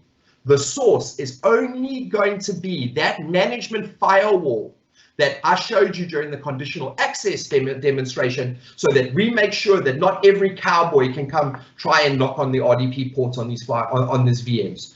So although we also provide these tools to you, we ask, and we need to feel free to work through your vendors or ask us directly about some of these security best practices, as well as our Microsoft colleagues who are on the phone here today as well. And of course, from there, another thing I wanted to show you was that one question. Victor, can you tell me whether my VM is sitting at the login screen? Has it finished patching? And again, there is how simple it is. And no need for ambiguity. You can simply click on the connect link, download an RDP file, and off you go. And you'll be able to connect to your virtual machine as I'm showing you on the screen now. Okay, so virtual machines, we've got those covered in the Azure Stack. So the next and probably the funnest topic of conversation is the one that we have around app services. So what happens when we start to rebuild our application infrastructure? And this is becoming ever more popular, and I'm loving these discussions we keep having with our clients and our vendors and Microsoft. And that is these guys coming up and saying, you know, we had these monolithic apps, or we had whatever, and we want to write them cloud first, using all of the cool things we've seen today. And so right out the box, we offer you web apps. Go ahead. You want to have multi-scaled websites that are secure, they have integrated backup, we have deployment slots, all the candy. You can have all that. We can integrate with mobile applications. You can write Swagger, native API apps directly into the Azure Stack. And if you're not interested in doing any of that, you can simply run a function, which means it's a piece of dedicated run space running on the highly available on the Azure Stack, where you can go and say, actually, I just want you to run this piece of PowerShell. And that is the demonstration I'm going to show you today. So what does this mean for development teams? What does this mean for guys who already have predefined web apps? Well, it means exceptional productivity. I mean, you can literally go to your Azure Stack subscription owners and say, listen, just spin me up something on the basic tier where I just need to dev securely. I need it to be restricted, all that good stuff. It's fully managed. We will make sure that it's available. We will give you all the nines in the world. And of course, thanks to the power of Microsoft's Azure and their billions invested in security and their billions invested in how to make these platforms absolutely high performing, we have enterprise grade services we can provide to you. This is not some cobbled together web IIS farm running in some hypervisor somewhere where everybody can get at your data. Okay. So we spoke earlier about the fact we support all the languages, and I think a lot of this is now redundant at this stage of the presentation. But the point I'm trying to make is you have all this at your fingertips. So let's, again, because it's always fun to see the product work, let's go and deploy a web app in just a few minutes on the Azure Stack platform. So of course, like everything else, you have that consistent feel. And what we're going to do is just go in, create a resource, shop from the marketplace, and say, I just want a web app, right? I've got this amazing web application we've developed on premise, and this web application is currently taking all my image files that my clients are uploading, and it's putting them in a database for me. Here you can see, and I just want to go through this section before I speed up a little bit, and that is to show you how you choose your app service plans. So you're not locked in. You don't have to come to us and say, you don't have to tell us anything, but you don't have to come and say, listen, I want a dev server. If you want a dev machine, there's the click box, go and build yourself a dev web app. If you need all the stuff from production, right, like staging slots, which are so important for flipping over alpha code and beta code to production, go and do that. And then obviously it's a simple create, click of the mouse, and you'll be there. So I'm just going to speed this up a little bit. You can see here we create a new project. I don't think you're going to be very interested in that. The point I'm trying to make is that we are going to integrate directly into Visual Studio. I'm not going to need to learn anything. I have the Azure portal, the Azure Stack portal where I've created my web app. I have my Visual Studio portal where I'm coding. Okay, I don't need to understand about everything else that's going on with the system or how to upload. And so you can see here I've got my project files. And if I just skip ahead a little bit in the interest of time, we can see that the web app has been deployed. So what is necessary to get my application into this web app? Well, the answer to that is just the publishing profile. It's not complicated. So I can just click get my publishing profile at the top and download that publishing profile to my computer. Here we can see the web app is running. That's great. Of course you expect it to run. That's the reliability you get from using Azure and Azure Stack. Of course it's going to run. And then ultimately you come and you get your publishing profile. Now if we just jump ahead a little bit more, I want to show you how easy that is. So right click in my Visual Studio, import my publishing profile. Here you go, Mr. Developer. He'll bring that in to his Visual Studio itself, and he'll just click finish. And that is it. Click the publish button and we're done. And again, we skip ahead so we don't have to watch all that noise. We can see that in that one click, that application has now been published to the Azure Stack itself and is now running on the Azure Stack. So it doesn't get much easier than that, and off we go. Okay. I've got literally, I think, 5 minutes left, so I just want to talk a little bit about storage accounts, which are very near and dear to my heart personally. I was the first thing in the Azure Stack or Azure I ever played with, and I've been in love with them ever since. So we know that a storage account can store hard drives, which we call page blobs, but storage accounts can also do more than that. They can store thousands, millions of tiny little files, like the kind that are uploaded through our web app. And they provide us with an entire NoSQL table structure that I myself have written countless applications on, and that millions of people around the world must have written their first apps on. Absolutely fast performing, fast, secure, amazing. And not a lot of people know this, but the Azure storage system also provides you a message bus, or people refer to it as that, but it's actually a queue, the ability to drop in these particular messages so they can be processed sequentially. So I want to solve a real world problem before I get off the microphone today. My problem is one that has to do with load. So I have this data source, database at the back end of my application, which is giving reports and giving the final results to my users once we are busy using cognitive services to actually look at a photograph they upload. So they'll upload the photograph to blob storage. We'll put a message into the queue that needs to be managed, and then that photo will be described. At the moment, we're trying to do that in the application service layer, and it's causing us a lot of trouble, including timeouts. So we don't need to buy an expensive product to fix this. All we need to do is reconfigure our application service instances like we just deployed our websites, and tell them, rather than just trying to process all of those photographs yourself, put them into a storage queue, and then we'll have a function app process those queue messages, and then those will put them into the database. So now our users are getting phenomenal performance through the Azure Stack hosted web app, and it's telling them your message is being processed, check back in a few minutes. And obviously that message will then go into a queue. So rather than just talk about it, let's have a look at that. So I'm going to fire up a few things. The first one is I'm going to show you how easy it is to create a storage account on the Azure Stack platform.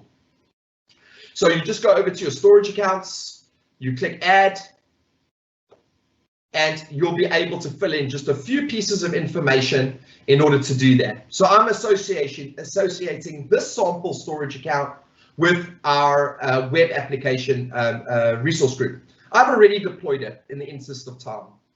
And so here you can see all the governance of our storage account, and you can see how it provides us with blob storage, table storage, and queue storage. So I also get all the information related to that particular queue mechanism that we want to use for the demonstration today. So PowerShell to the rescue. So we've created a transactions queue, and now rather than flipping between different virtual machines, what I'm going to do is just use PowerShell to make a lot of queries against the front end web app. And at the same time, I'm going to fire off those workers that would generally be running on in a scale set or as I said here, as an Azure function. So here we start the front end, and we have 1,000 pictures of Aaron's birthday party uploaded through the web app into the Azure Stack storage account. Great. Now something has to process that. So here I have 3 examples that are going to call the function app that's going to read into that queue, and it's going to then pick out a message, and it's going to then process that message. So here we can see that running inside of the Azure Stack environment. The point here, just before I go, one more slide, I promise I'm going to wrap up. I'm only a little bit late, I apologize. And that is that to build this, we've been on the phone for 40 minutes, right? And from the beginning of this demonstration until I showed you this application hard at work, we've put together all of the ingredients that have made this possible. It's not required us to go to anybody to do it. It's all secure, it's all restricted, and it's all highly available. And so towards that end, I have one more slide, and I'm sure you guys will be sick and tired of hearing me, but that is about our disaster recovery and high availability. So anybody who tells you, right, that if you put all your cookies in one jar, they're going to be safe is a liar. I'm sorry. We know the truth. We know that Jamaica might have an incident. God help us, heaven help us, please no. But we might have something that's island-wide. We might have something that's malicious. We might have somebody who's rogue and wants to get rid of stuff. So we can't just get rid of the concept of disaster recovery, high availability, and backup. These are critical things that we need to know. One of the salient and most important points of the Azure Stack is that it lives where your data protection laws live. Nobody's coming for your data unless your government, your population, your democracy has said that this is allowed by this other sovereign nation. That's why we put them there. For latency is another reason, of course, and also just to bring the power of this to people is a great passion of ours. But we know that a lot of our clients won't be able to basically back up to another place unless they have similar data protection laws. Well, we're very proud, and you heard our partner today, Veeam, talk about their product called Veeam Cloud Connect. So we provide a Veeam Cloud Connect service in all the regions where we operate.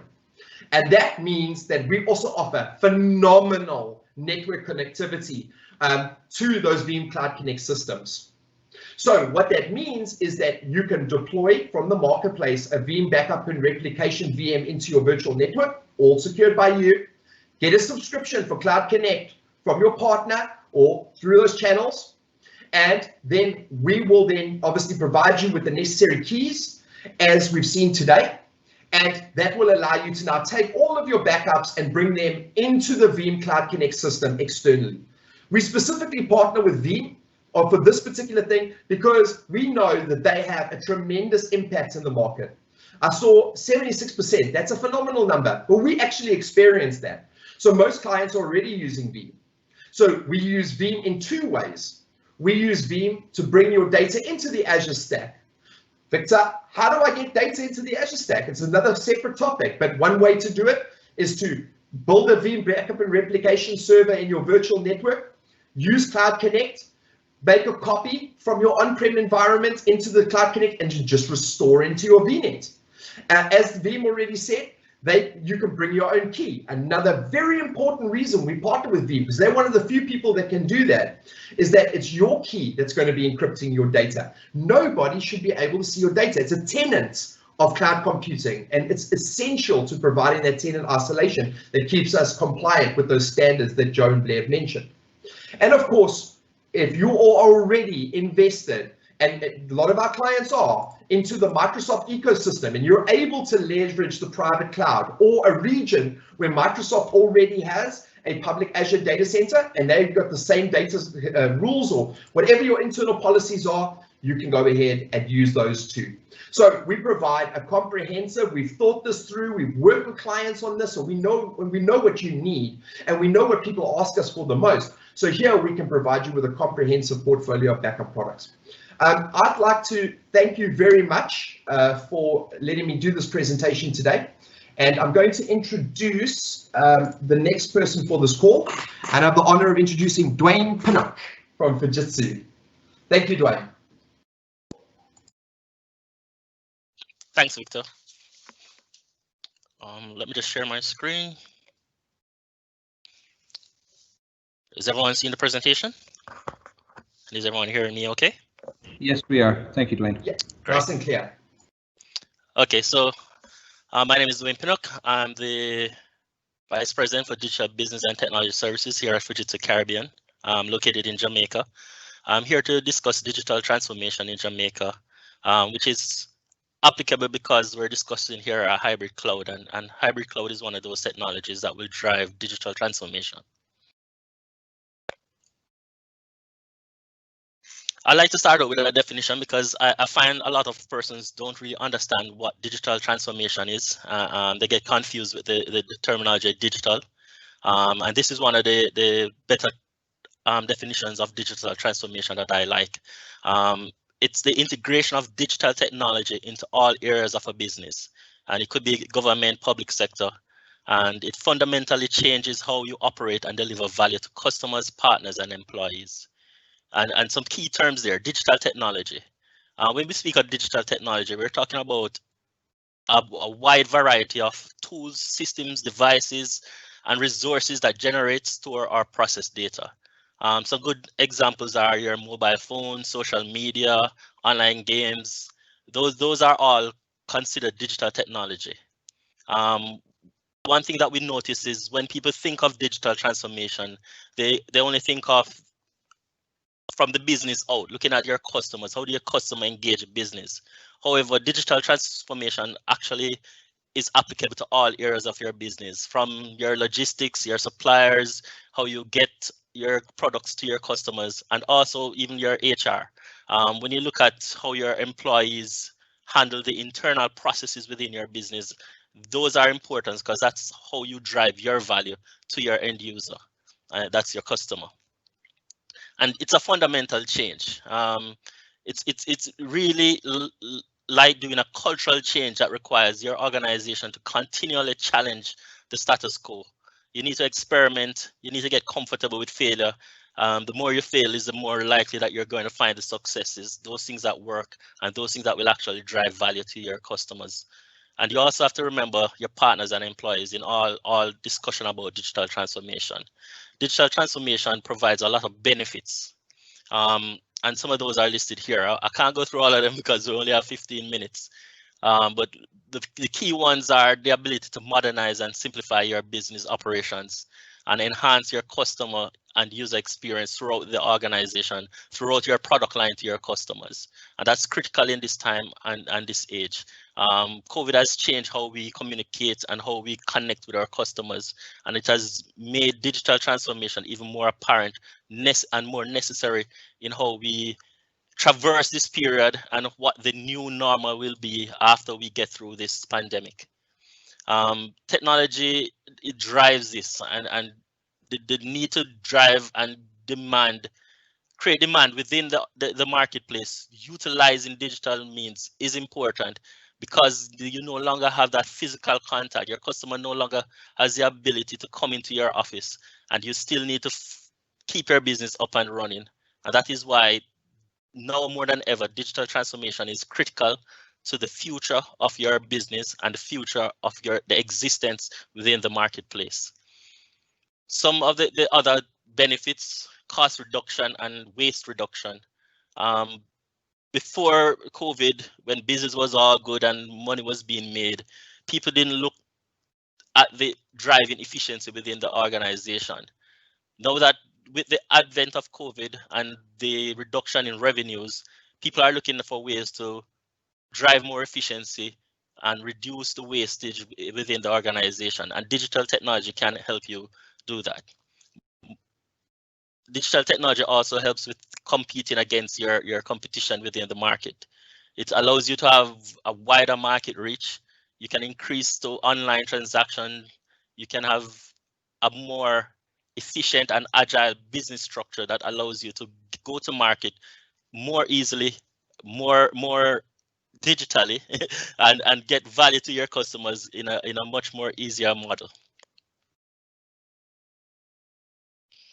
So when you look at digital transformation, the steps that you need to take, Fujitsu has come up with these 3 steps. And while it looks simple, these three steps are very involved. The first one is, of course, you need to drive transformation from your executive level. It has to be a mindset change within your organization. It is a culture change. And with all change management, you need the buy-in of your team, you need the buy-in of your customers, you need the buy-in of your partners. And the way to do that is to go to them and have the discussions and to adopt that data-driven IT architecture that will enable all the persons within your ecosystems to bring value through your organizations to your end customer.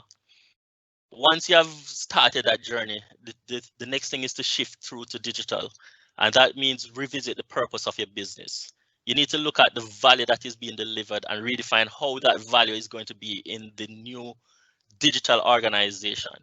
Sometimes it means transforming your business process. It also could mean transforming your model.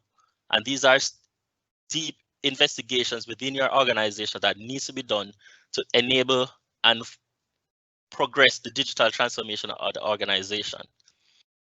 The epitome, though, is to get to a point where you can evolve through digital. And that means driving an ecosystem business model where you, your business, your partners all operate. You establish a trust within that ecosystem, and you can pass data between the organizations to allow each organization to make better decisions. So your suppliers will know when your stocks are running low. They will know when to order in order to manufacture to ensure that you get your stocks in time. Your customers will have access to your information as well and be able to make requests of you whenever they need your services in order for you to be able to service them. That information needs to be able to be trusted within the entire ecosystem that is built around your new digital model. Now, the problem with this is that COVID has sped up this need for digital transformation. A recent study by Twilio has shown that digital transformation has sped up by 5.3 years. Organizations that were looking at digital have now made the jump into the digital because they see the need in order to keep the organization going. And that is important because the more things change, if your organization isn't up to speeding ahead or staying with that change, you're going to get left behind. And we have learned some very important lessons from the pandemic here in Jamaica. What we found is that the digital mature businesses were less affected and they were able to respond better to the pandemic, to the COVID restrictions in terms of the curfews and the ability to congregate in large numbers. Those companies that already have digital presence or were well advanced in their planning were able to pivot much easily than those who were not. Another very important lesson is that we cannot ignore the employee experience. Most organizations, as I said, focus from outside in.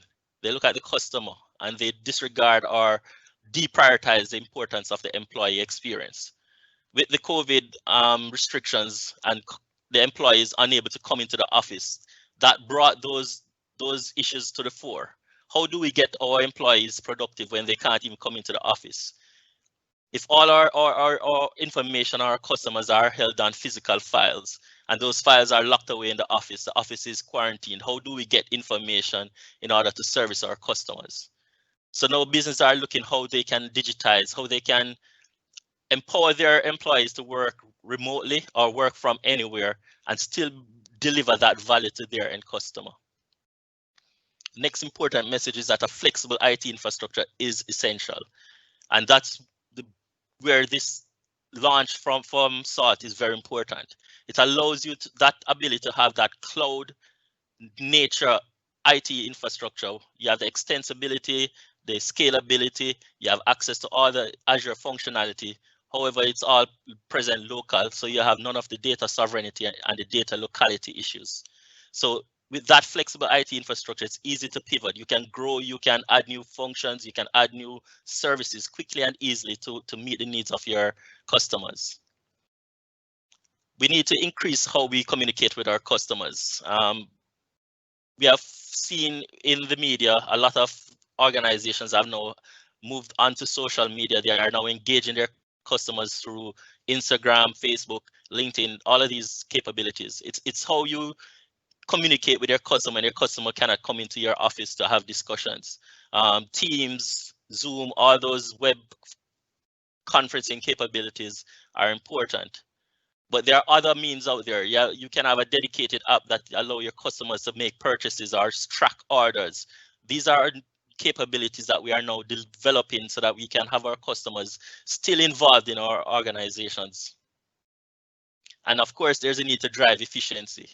We need to reduce our wastage. We need to reduce our operating costs so that we can remain agile and be able to respond to our customers.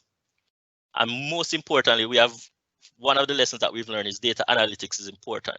This has always been of low priorities for organizations in the Caribbean and in Jamaica. However, with the advent of COVID, we realized that we needed information. We needed to know who our customers were. We needed to know how our customers interact with us. We needed to know the demographic of our customers, so we know how do we pivot, which social media channel is the best media. How do we communicate with our customers in this new order? And data analytics is where that information would have been driven from. However, because we were lagging in that space, we didn't get the benefit of that insight to be able to properly respond to our customers. So customers and organizations have realized that and are now looking to focus on these data analytics problems and implement solutions for them. Which leads me to some of the trends that we see in Jamaica currently. And I've broken it down in terms of public and private sector and technology. So from 2019 to 2020, we have seen a lot of changes within the public sector. The government has stated they are pushing to have Jamaica become a digital economy by 2030 or even sooner. And they have put forward some key legal frameworks that are important. Two of those are the National Public Key Infrastructure, which will be important to enable the use of e-signatures to transact business digitally, and also the National Identification System. That is currently back in cabinet being worked on to come back out to the public. But that is also critical for identification of citizens and to allow citizens to interact digitally with organizations and be able to prove that their identity is who they say they are, and they have the ability to conduct business based on that identity. We have seen changes from the regulators like BOJ. They are currently investigating a fintech regulatory sandbox with the objective to provide a platform to encourage innovation in financial services and promote the use of new technology but for delivering financial services to customers. They have also stated they are investigating the use of digital currencies. And these are all important aspects that organizations need to look at to plan within their organizations how they are going to utilize these frameworks to bring value to the customer. One of the most disrupted sector is education. As a father, I understand the stress that is going on, and the stress is mainly on the teachers and the parents. The children have adopted the technology. They are using their tablets, their phones, their computers, and getting on and accessing the classes are not the problem. The problem is in the older persons like myself, utilizing the technology, ensuring that we are able to provide the valuable training and teaching to the students. And we have to change how we deliver this new paradigm. It can't be the same as if a teacher was standing at a chalkboard with her 20, 30 students in front of her. You have to be a little bit more engaging. You have to plan how you're going to deliver these services across the internet on this new medium. And that is where a lot of the issues are actually occurring. We have an ability and the opportunity to pivot to how we actually deliver courses like mathematics, physics, and chemistry, where it's known that we have a deficiency in the number of quality teachers. Why don't we get our quality teachers to record these trainings and deliver them throughout the island, and have the teachers for the schools do tutorials just to reinforce the teaching that has occurred.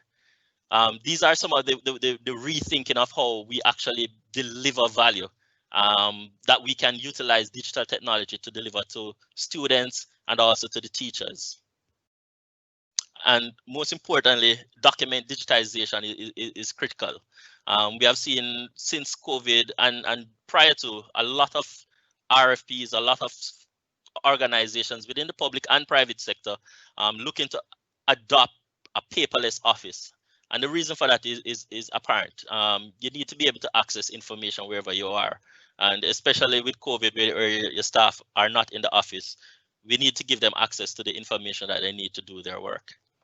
Within the private sector, like I said, data analytics and visualization are core projects that are coming out.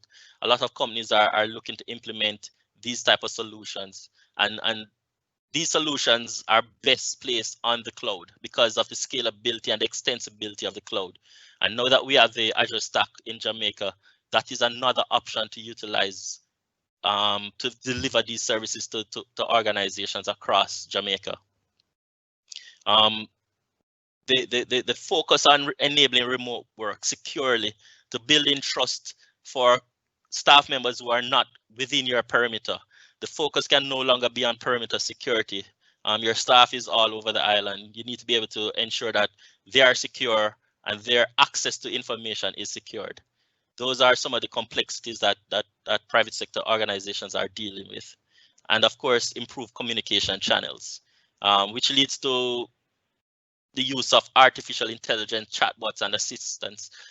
With the increasing COVID and the restrictions, there's need for more automated ways of your customers getting information from your organization. Your typical call centers are no longer can have the capacity due to restrictions. So digital assistants allow the customers to engage with these technologies to find out information on their accounts, make requests, add new services, and that's critical. Another major change is the advent of payment gateways. A lot of financial entities are now adopting payment gateways, which will allow you another method for getting payment from your customers. You now have the ability to accept payment online using credit cards and not necessarily having to utilize external services like Stripe or other services out of the US, in which case you'll have issues when repatriating your money back to the Jamaica. So what is critical is to modernize, and hybrid cloud is one of those technologies that will allow you to modernize. It will allow you to drive your digitized work environment, automate the business process, monetize your data, get value from the data that you are already collecting on your customers, and allow you to build that digital trust. And the Azure Stack combination is essential. It allows you the ability to have locality, but also to burst onto the Azure cloud whenever you need additional resources or additional capabilities that have not yet been enabled within the Azure Stack. Now, each and every journey to the cloud is unique. No two organizations are the same. You have different goals, different risks, different workloads, different requirements in terms of compliance and security needs. So each organization has to take this journey on their own, and it is best to do this through a partner. Partners are essential. Like Fujitsu, we will help you to get your organization digitally transformed, and we can help you on that journey to ensure that by migrating to the cloud, you are right-sizing your virtual machines to optimize your utilization on the cloud and to reduce your expense on the cloud platform. So that transformation, it involves first discovering, understanding what your workloads are, when your peak workloads requirements are, what is that optimal level at which you can move these virtual machines into the cloud. This is considered lift and shift. This is the typical first step into the cloud. You take up your workloads and you move them to the cloud, utilizing the migration strategies that each cloud vendor would provide to you. The second method is to do a rationalization and do service consolidation, utilizing the services that are provided by the cloud, such as your database as a service. So instead of running a virtual machine, you access your database, you allow the vendor to manage the patching, the upgrading of your database engine, but you get all the benefits of utilizing that infrastructure. And that will drive down your costs, because typically the database as a service is much cheaper than running your own virtual machines with your own compute and storage and memory. Then the next step is to go cloud native. Cloud native means that you're utilizing the native capabilities of the cloud, your functions as a service, your database services, and it allows you more automation, scaling, and control. Organizations such as Netflix, those are cloud native organizations. They were built in the cloud, and they utilize the cloud capabilities to deliver those services. And they drive and optimize performance through the cloud, utilizing those services. The last and final stage is the fully digital, where a cloud native, you have utilized all the automation, you have the ability to scale and grow across the various boundaries of the cloud. You have the ability to take benefits from the cloud and the ability to drive your performance, drive your value to your customers by being very flexible in how you deliver services to them. Now, this is important in order to increase your value to your customer, but also because of the restrictions, because of your compliance and regulatory requirements, that you best focus on your cloud platform. Ideally select the vendor that is best suited for your organization and best suited for your needs. And today, with the launch of the Azure Stack in Jamaica, you have another choice. You have the ability to keep your data local. You have the ability to be control where your data is, and you have the trusted SALT partners to ensure that your infrastructure remains up, which means that you get the availability that your customers demand. And Fujitsu, as your partner, is here to help you to migrate onto those platforms or to other cloud platforms anywhere. That ends my presentation today. I'm going to hand back over to Blair, who will take you through compliance on the cloud and security on the cloud. Thank you very much, Dwaine. Great presentation. In the interest of time, I am going to be looking to shorten my slide deck today. I do apologize. We've kind of run a little bit over, and we have two more of our partners that are presenting today. So I've shortened my slide deck a little, but I want to make sure that we cover off on the salient points within this space. Obviously, security, compliance, data sovereignty. I mean, we could have literally a workshop on this that covers the entire day. It has got so much depth in it that there's no way that we could actually cover this in a 15-minute window. But what I want to really highlight again, we've heard from a number of different partners. We've heard from Microsoft, some of my team members. But just to kind of bring us through what we've spoken about already, and what I'm just about to touch on, the security compliance I'll be getting into. But we talked about business continuity. Veeam, we're had a great presentation talking about that backup. Vic also touched on it. Connectivity and latency. Digicel are going to be talking about that shortly. But at the end of the day, this is really about future-proofing the IT, right? The idea around moving to cloud is really about ensuring that your business is able to adapt to the economy, whether it's growing or shrinking. And we'd love to think that it's all growing every day, but there is both sides of that scale, right? So getting into my three areas that I'm going to cover off today: security, compliance, data sovereignty. To touch on this, Victor talked very at a level of a very technical level around MFA and the other areas of security.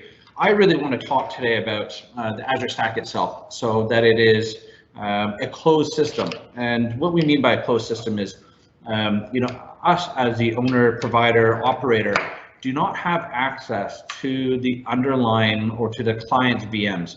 The only way in and out of that hypervisor or into that cloud platform is actually through that VPN gateway, and this is as far as connectivity is concerned. This is fundamentally different than traditional private cloud operators across the globe. There's only a limited few companies, and Microsoft is one of them, that at the hyperscale cloud operating system that can offer this type of security. Traditionally, what ends up happening with a cloud provider is that they have a hypervisor which they use ACLs or controls to segment client data, right? But them as the operator are the ones who manage all the encryption keys. They're the ones who will run those backups for you, so they can reach up and take a copy of your VMs and back them up into a backup repository. With Azure Stack, that's not the case. It's closed. We don't have access to any of our client tenant data, and that is a huge fundamental difference as to what offerings are out in the market right now within the Caribbean and what we're bringing to the table. Victor also talked on Azure AD and how we extend the authentication, the ecosystem, that's the compliance and the regulatory framework that companies have already established with Office 365 via that business-to-business model, right? So we take all of those that framework that's been, and the compliance that's been put together by the CISO or the compliance officer and that team, and we extend that down onto Azure Stack. So all your MFA, all of that is extended. So your two-factor authentication and as we mentioned, conditional access. But I think one of the big things I really want to touch on today is the fact that you as the end user, the client, have the ability, just with public Azure, to manage your encryption keys, not just within the Azure Stack, but also for your backups through Veeam. For us, it was imperative to be able to say, right, there is a separation of security that is at a level where there's separation, right? Where we're not the ones who are saying, well, all the data is encrypted end to end, but we manage and have all the keys. That's great, and that is a level of security. But we'd much rather be able to say, bring your own keys. You as a client come to us with your key, and you're able to use that. And I highlighted it here as one of the slides, and I think this is, if you're taking anything away from our security and compliance slide today, from a security standpoint, this is one of the big ones that really is a huge differentiator for us. So as we move on from security, and again, we're more than happy to have one-on-one sessions with anyone. This subject is a huge subject, and there's no way that I can cover this in 15 minutes. But I'm going to move on to the compliance portfolio.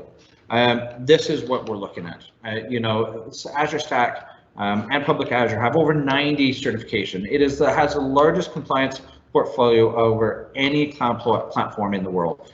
So when we start talking about regulatory bodies, your compliance officers or your CISOs going, right, we want to, what is our hardware vendor, or what is our platform, what are we running our systems on? Does it have any compliance certifications? And to be able to say that there's over 90, most companies, especially, when we start talking about private cloud, most companies will really struggle to even have one of these, let alone 90. It really does change that dynamic as it relates to the portfolio we are bringing to Jamaica and the other regions as we continue to roll out. Again, this is one of those slides that if anything's going to burn in from my couple of minutes with you today, this is one of the ones that I would say to focus on very, very heavily. I'd also like to mention that, as it relates to that compliance, SALT also has gone down the path to be SOC 2 certified. Again, even just trying to get one of those types of certifications, we understand how complicated it is, but we felt that it was imperative that we also follow on suit, and we got our SOC 2 certification a couple of months ago, and we will look to maintain that as the years go on. Let's talk about data sovereignty for a couple of minutes. There's always discussions around data sovereignty, and where does the data be replicated to, and how is it managed, and all of those aspects. So to make it for clarity for the public today, the Azure Stack that is going into that are owned and operated by SALT are our equipment. It's not owned by Microsoft. We obviously work with Microsoft because they, just like your Windows operating system, they have allowed us to use their platform, the Azure Stack platform, as a medium on our equipment to be able to offer this service. But rest assured, the equipment and the data, the equipment and the systems are ours. For Jamaica, we've chosen to go into the Digicel data center. We really felt that they complemented our services. They're also in a number of other jurisdictions that we're in, and we feel there's just a really good ecosystem there that we can build on. Part of a lot of the data sovereignty discussions are also around connectivity. So, how do we get access to the data? If I'm going over the internet, and I would say with Flow, and I'm coming over to the Digicel data center, how is that managed? So we have a lot of different ways that you can connect in as far as the connections are concerned, as point-to-point, internet VPN, MPLS. We mentioned we have our own express route equivalent that we wrap around those types of circuits. But the idea, again, is around trying to give that low latency connectivity on island, and all of that transactional data, that communication is staying on island. We continue to look to try and better our offerings or add to this. But the other question that a lot of people ask is around, when we start talking about data sovereignty, where do we replicate the data to? And I want to make sure that everyone's aware that, again, we don't have access to our clients' data. So there's no way that we as a provider are in a position to replicate client workloads. That has to be done from within the tenant. So again, Veeam is one, Azure Site Recovery is another, Zerto. There's loads of different products out there that you can use. We prefer to use ASR and Veeam, but there's many others that if you have a company standard that you want to use. But again, that should be part of your DR plan, your business continuity plan. And you as the end user, as the client, should be looking at going, where do we want to replicate our data to in the event that there's a disaster, or for redundancy, or whatever the reason might be. And you take that on with your trusted advisors, your consultants, your partners that you're working with, or your internal IT team. But I wanted to make it clear that, you know, the data that if you've picked a subscription in Jamaica and a tenant in Jamaica and you have systems there, we don't replicate that data anywhere. We don't have the ability to. And so, you know, that the data resides and stays in Jamaica. The other thing that I just wanted to touch on, we obviously had the presentation from Veeam earlier, and I talked about encryption keys. So with every single Azure Stack stamp that we roll out in a side-by-side infrastructure, so not within Azure Stack, we have additional hardware that we build out as a Veeam Cloud Connect infrastructure.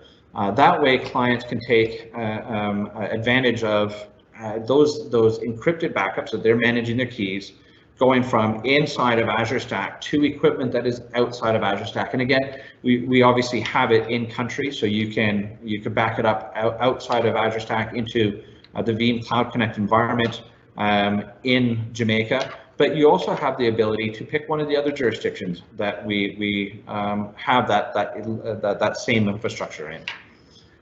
So again, I'm very conscious of time, and Tay, who's responsible for marketing, has asked me to reduce the amount of time we're spending on this today.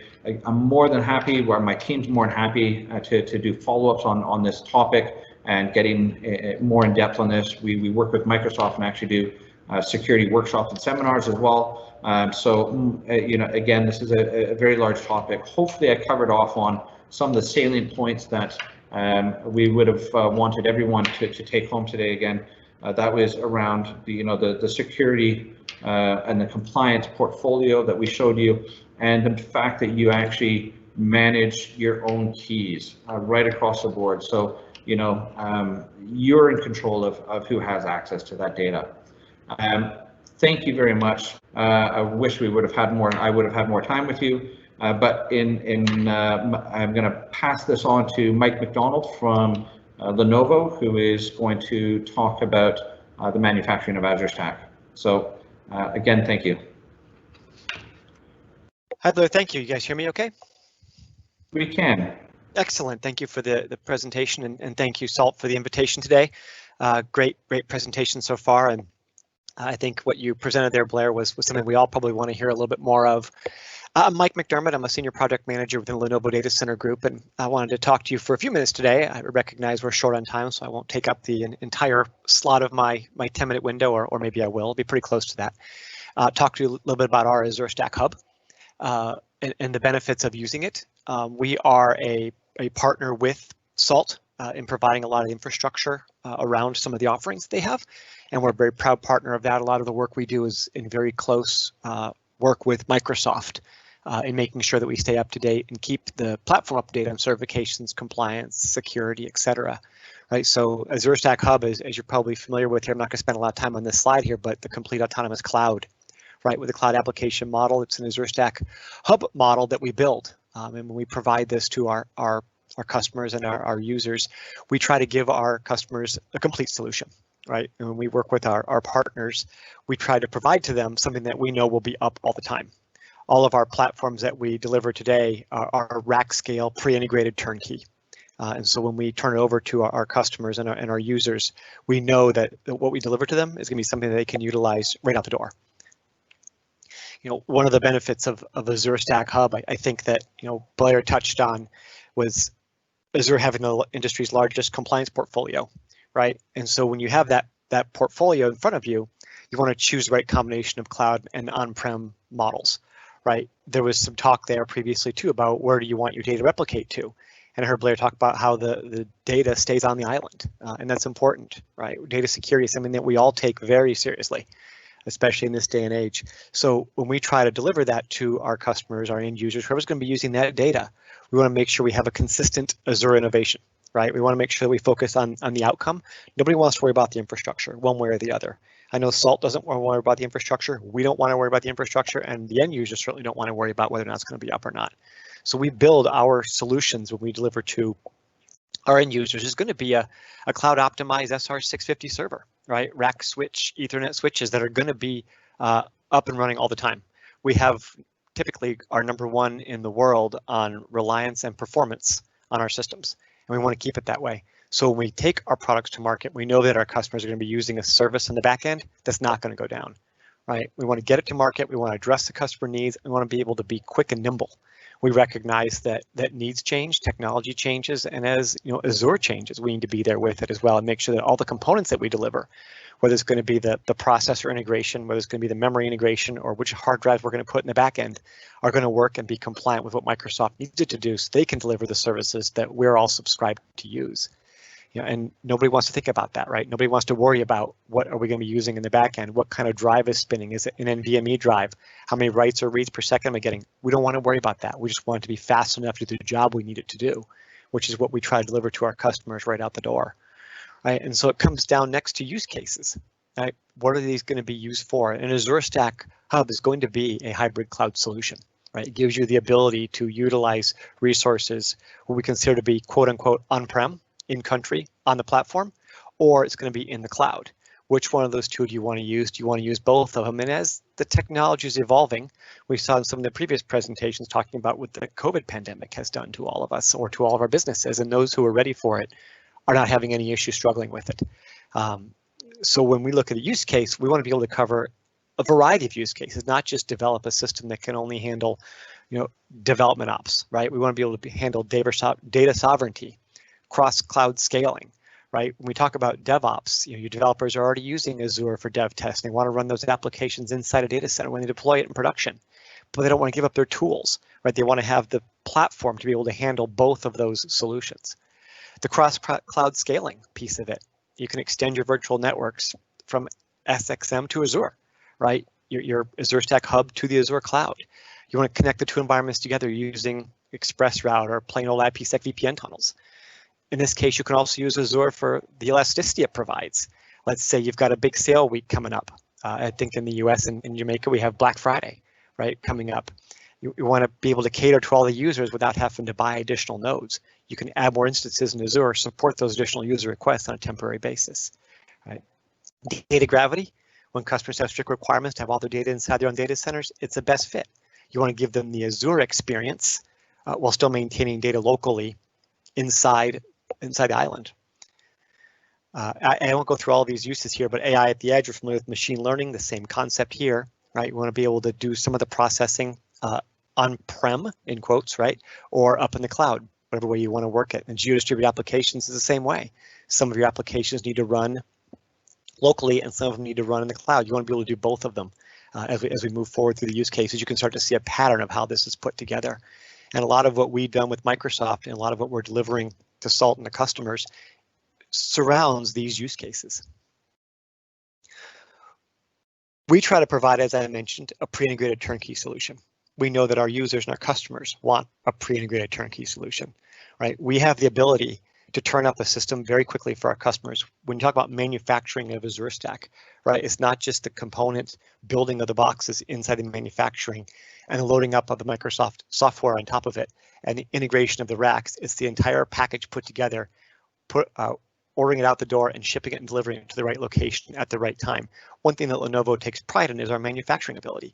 We can deliver 3 weeks order to ship on pretty much all the products we have inside our portfolio, especially the integrated solutions such as this, because we've built them many times, we're familiar with how they go together, and we know that our end users don't want to build their own. They'd rather use it as a service from someone who's familiar with how this goes together. And then obviously we want to work with our key partners to provide that single point of support. So if it ever goes down, we're there to keep it up and running as best we can in a very fast manner. Talking about our supply chain, right? We know that when we deliver, one of the things that we talk about and touch on is where do we deliver? How fast do we do it?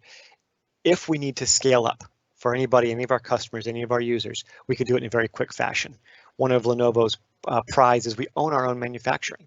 So when COVID hit, we actually were not impacted too badly by this because we could move manufacturing around the globe to the appropriate locations. We generally will manufacture in country or in region per se. So North America gets manufactured in North America, Asia gets manufactured in Asia, etc.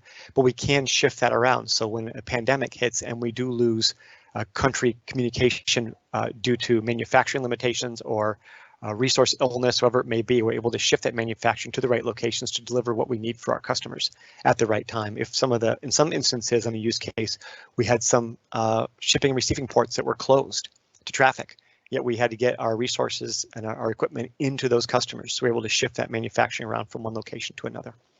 So I'll stop there. I know we are short on time, but I want to give a quick overview, and I appreciate the attention on this. Once again, our goal is to provide our customers and our users as well with a technology that will stay on, that will be on, and that we can get delivered to them in a fast manner. So thank you for the attention. And next we have Ative Ennis from Digicel. We'll talk about how Azure Stack improves IT service offerings. All right, so I think a lot of the conversations so far have covered and touched on some of the strategic areas that we want to cover in our presentation. So we're going to be reinforcing some of the key points, that have been, and to kind of give a really solid overview of where Digicel adds value to this process. But before I start, I'd just like to touch on a couple of things. We know that we're operating in an environment where there are tremendous business challenges, but those business challenges can somewhat transform themselves into great opportunities if we're able to move and be agile enough to respond to the market conditions. And what we're seeing in no particular order is a lot of companies are actually struggling to cope with the COVID-19 pandemic, but more importantly, they have had to accelerate their remote workforce, and as a result of that, empowering them with the right tools to be able to function as efficiently as if they were in a physical space. There's no change in the fact that businesses are required to do more with less. And in doing that, optimizing your existing IT infrastructure and your IT investments have to be a critical part of that thinking process. They also have to cope with the rapid advancements in technology, and technology becomes almost obsolete every 3 to 4 months. So the kinds of investments that you're making have to take that into consideration, so you're not constantly going back to your SLT and your board to ask for money, but you're making smart investments that are aligned with the key business objectives. And of course, especially in the financial and regulatory space, you have to contend with making sure that all of the protocols, whether it's security and business continuity protocols, are taken into consideration so that you have a high degree of compliance. So just by way of some of our unique capabilities that we bring to the table, we're a global provider, and we operate in 33 markets across the Caribbean and Central America, as well as the oceanic regions. We've dabbled into the cloud space for some time, but we've been very low level in terms of infrastructure as a service and more colo type services.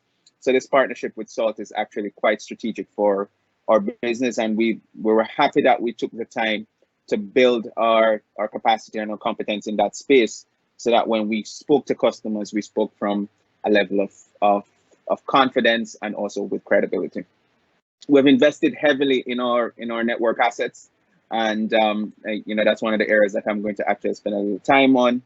And of course, we've built out a regional support framework that allows us to be able to respond to companies that may have a pan-Caribbean presence, whether through their branch network or other subsidiaries, and have that same standard of care or standard of service where we're actually delivering and supporting based on specific SLAs. And of course, the level of scalability that the cloud environment brings to us with the partnership with SALT and Azure will allow us to expand our footprint in delivering business value to a lot of these customers who have actually trusted us over the years.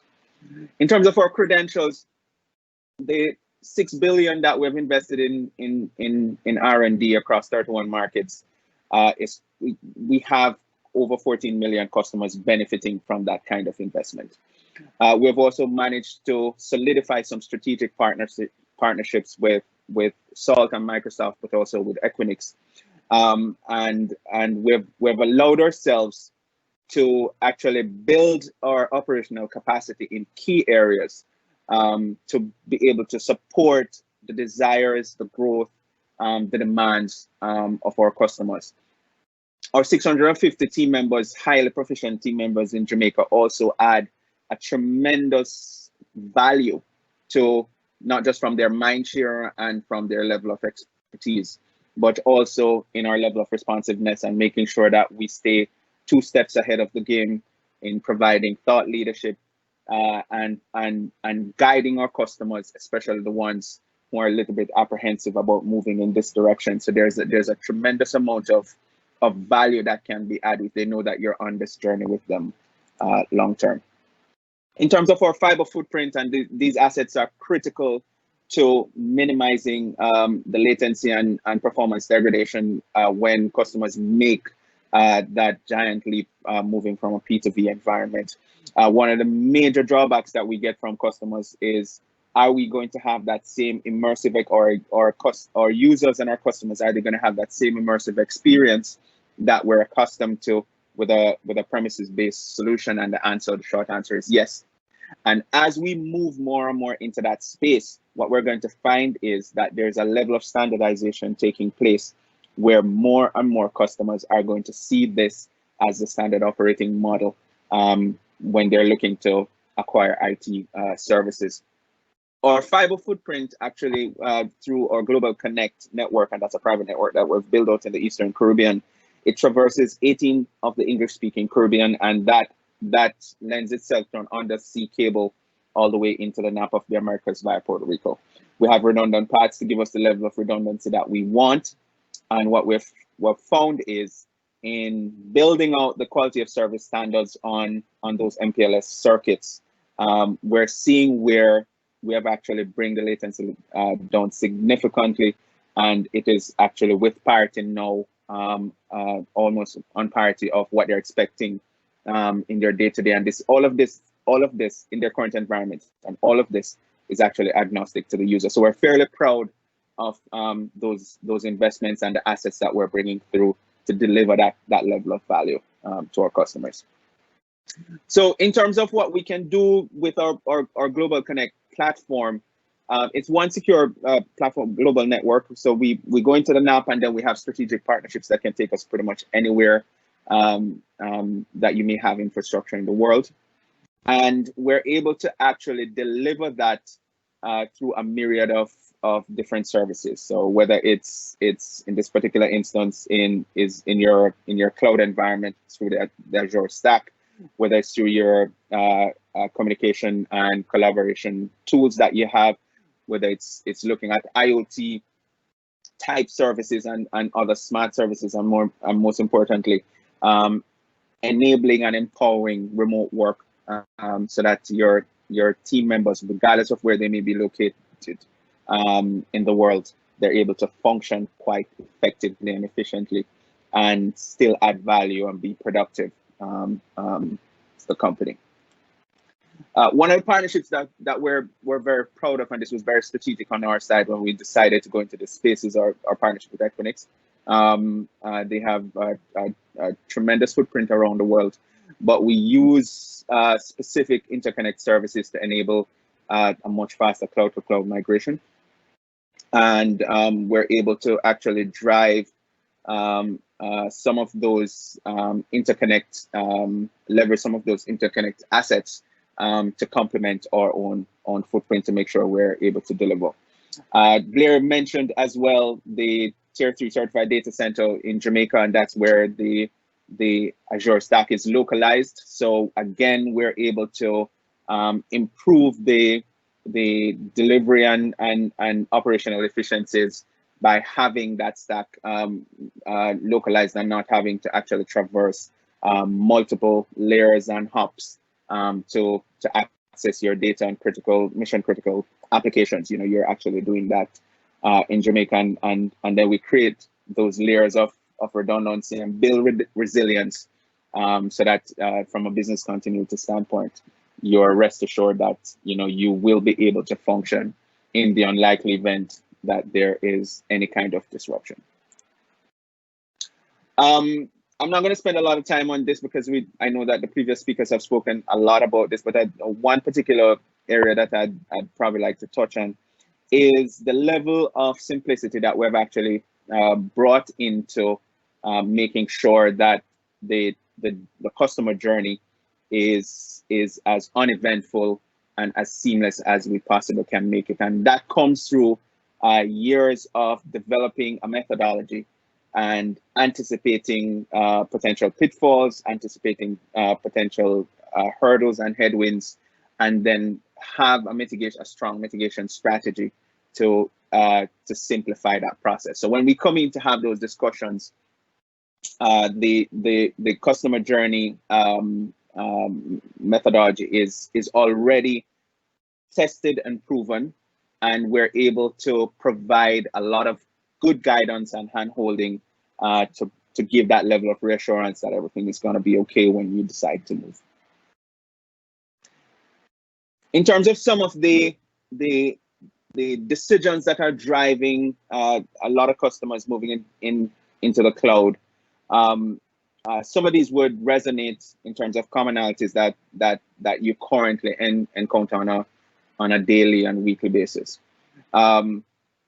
The traditional cycle of deployment would involve, looking at what kind of computing and capacity do I need to drive the key deliverables.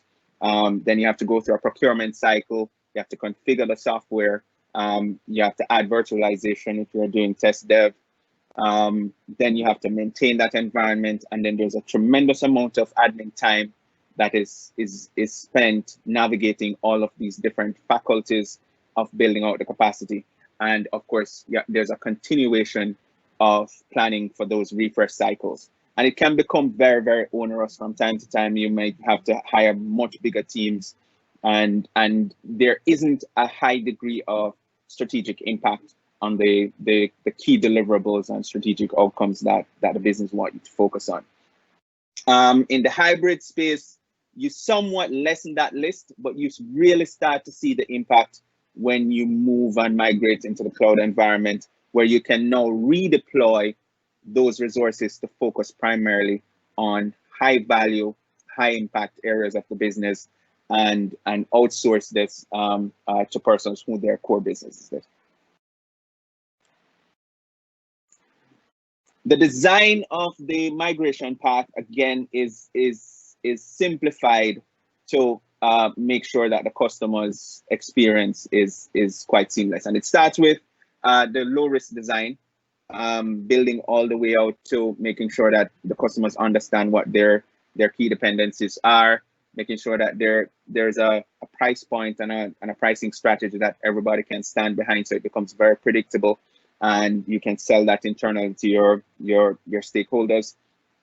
And of course, looking across the business, especially in a time like COVID, where all of the different business lines you have to be looking at continuously, building those cost optimization models and getting the level of operational efficiency can sometimes make a difference in terms of the overall level of profitability that the company will see. So all of those different components in building the business case and building the ROI model, can be quantified, and we can put forward those compelling data, statistical data to support it internally and help you navigate some of those objections that you may get from some of your SLT members. In terms of the cloud lifecycle, again, I think we would have gone through most of this with our previous presenters. One of the key areas that I'd probably like to highlight, and this ties in with our Data Protection Act in Jamaica, is some of the certifications that exist. And the ISO 27001 is a critical part, especially for companies who may be lagging behind in their building out their data governance framework. and aligning their data security structures with ensuring that you're running an organization that builds confidence from your customers, and you're limiting your risk exposure from those kinds of vulnerability points that may come through. So it's a part of the journey, and we have put a lot of effort into making sure that that all of those different areas, we anticipate the responses, and we've actually put in mitigation strategies to combat those. In terms of the high level approach that we have taken in the past for the customer journey, we're very consultative in how we move forward.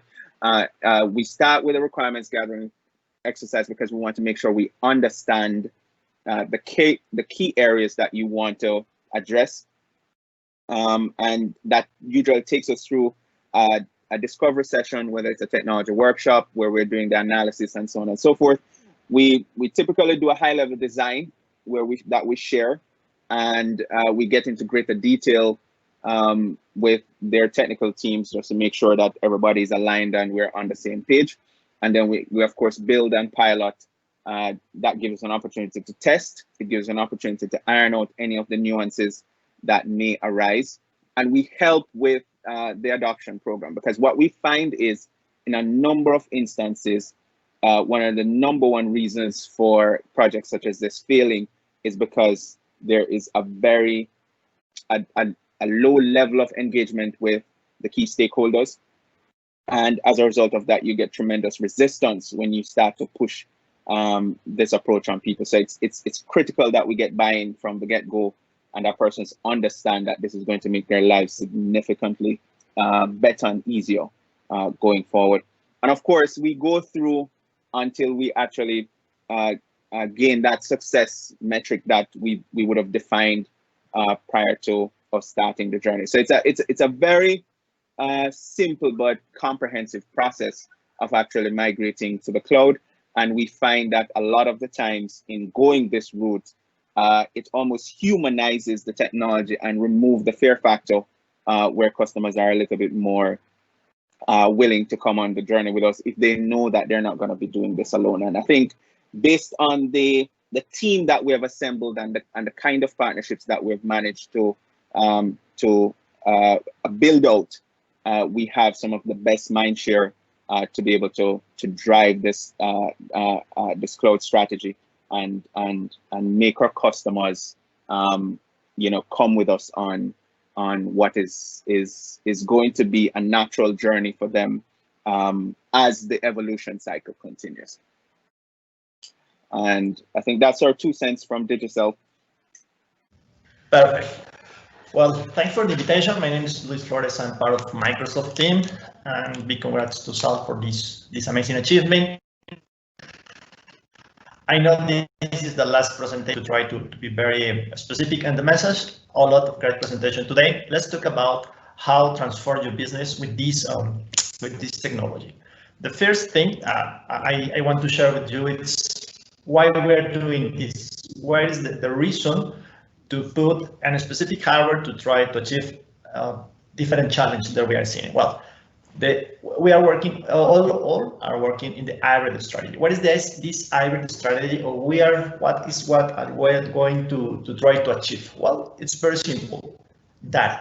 The data has to be compliance, the data sovereignty, the data has to be locally. It's another good reason. Maybe you want to modernize your infrastructure because you are going to modernize your service, the way that you are facing to the customer. So it's important to keep in mind that if the geography is not part when you are in the infrastructure, you're going to have compliance issues or latency issues. So we need to a solution. We need a platform to try to answer this challenge.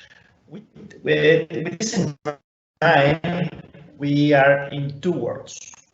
The first world is the intelligent cloud. The intelligent cloud is all the Azure regions that we have We have already 61 services, and you can consume this service for your business. The problem is these 61 regions, it's about more or less 40 countries. What happens if I am living in a country or my business are in the country that there is no Azure region? So I need to extend this communication. I have latency issues, and important, I have a compliance issue because my data or my backup is in another region. So the intelligent edge is a new word. Azure Stack Hub lives in that intelligent edge. What is intelligent edge? It's very simple. It's put on a platform in a specific geography and in a specific place, or even in a specific, I don't know, a boat, an airplane, a train. When you need compute resource, you need intelligent resource, you need storage. So it's important to understand that when we are talking about an intelligent edge, it doesn't mean that you are going to isolate from the cloud, from the Azure public. No, the answer here is I'm going to be closer from the data to avoid latency, avoid the data. It's very, very important.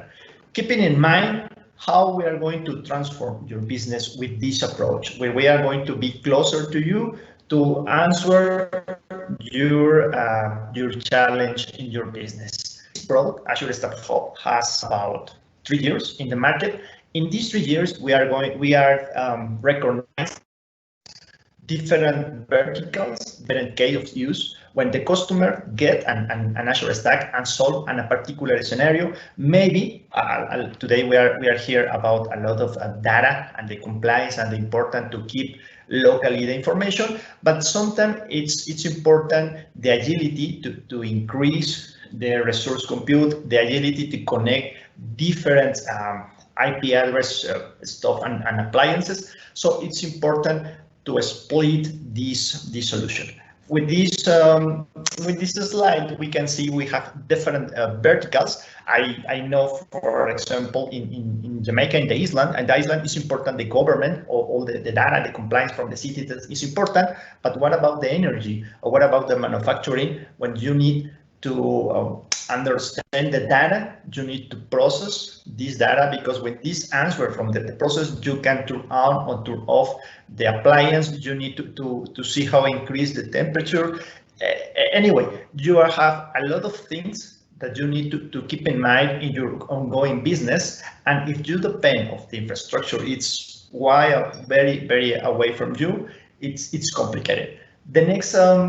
The next slide, I want to share with you some use cases or our public cases about how specific customers they face a specific problem, and Azure Stack Hub answer this problem. The first one is the BP. BP is a worldwide company from energy. They have several data centers around all the world, but sometimes the compliance was an issue, and very important, the latency and the coexist different infrastructure, it was a problem.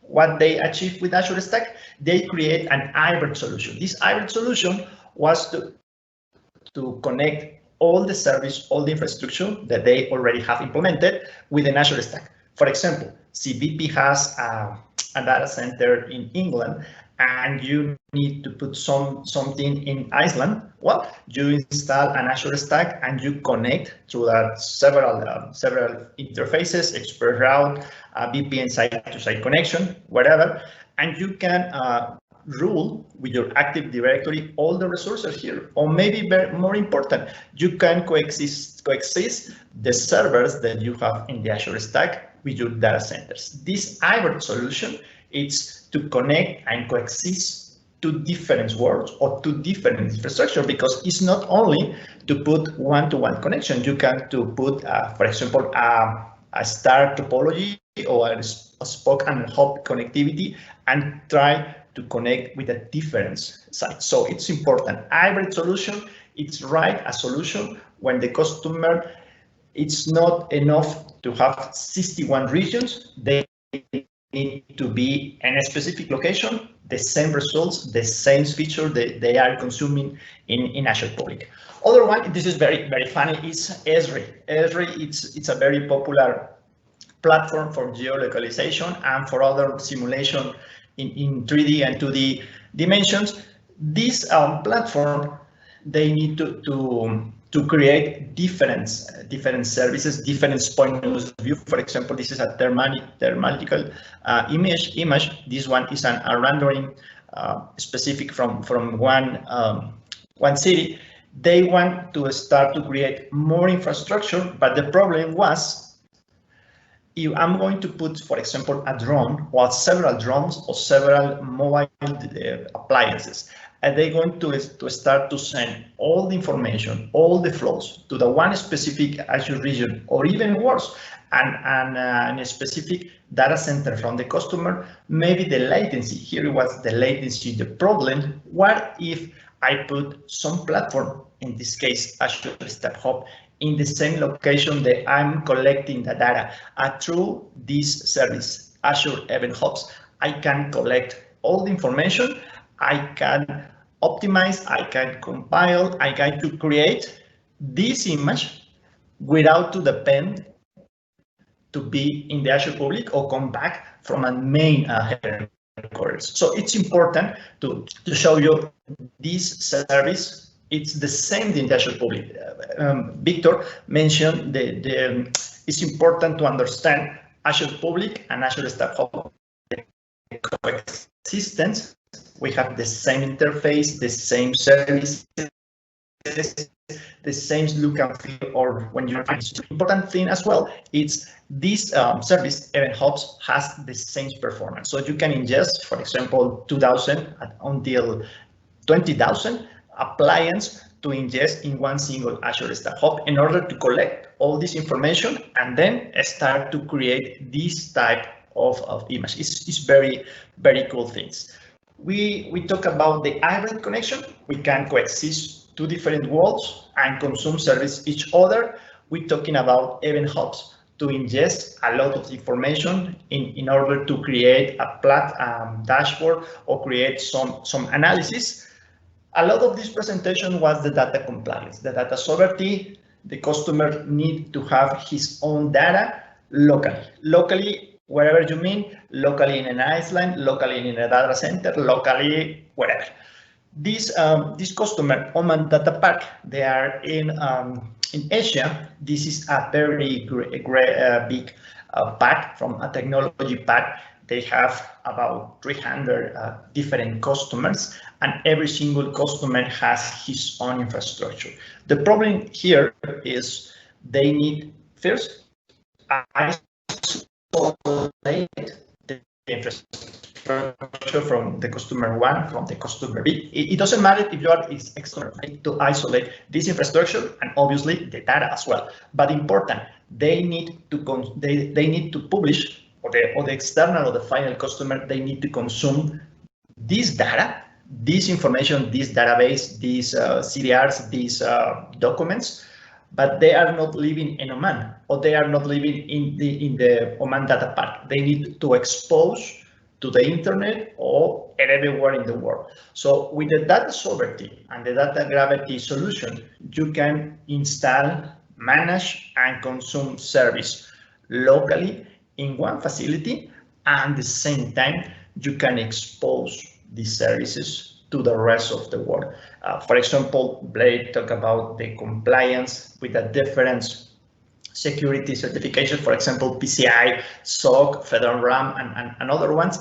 They are very important for this type of certifications, that the data remains locally, but at the same time has to get a specific control. For example, the security in the passwords, the encryption when the data it's in transit, or it's in execution, or it's in the rest. All these features are embedded in the Azure Stack. So with this you can consume, as mentioned before, all the services, but you can exposure to the internet without problem. So with this, Oman Data Park achieve this important this important milestone. And the other one that it's very, very funny, this is the last one. This was published, I guess, in September of this year, Volkswagen Financial Services. They are obviously in Germany. They are in the process to transform all the application. They make his own application from all the manufacturing and all the marketing and all the sales around the world. And they want to start to reduce his footprint, but at the same time, they want to avoid to recompile and re-architecture the services they has already in place. So in this case, Azure Stack Hub provide the hybrid continuous integration and the continuous delivery pipeline. That's mean that you start to working in your own methodology with your own language, with all remains equal. The difference was instant to put in Azure all the services, used in Azure public as well. You start to put in Azure Stack. With that, first, data compliance, it was solved because the service, it was locally. And at the same time, you isolate different versions or maybe different groups to consume the code and try to generate the artifacts. With that, you can provide different trains from all the services to start to consume. For example, if there is a group of developers that are going to prepare the next service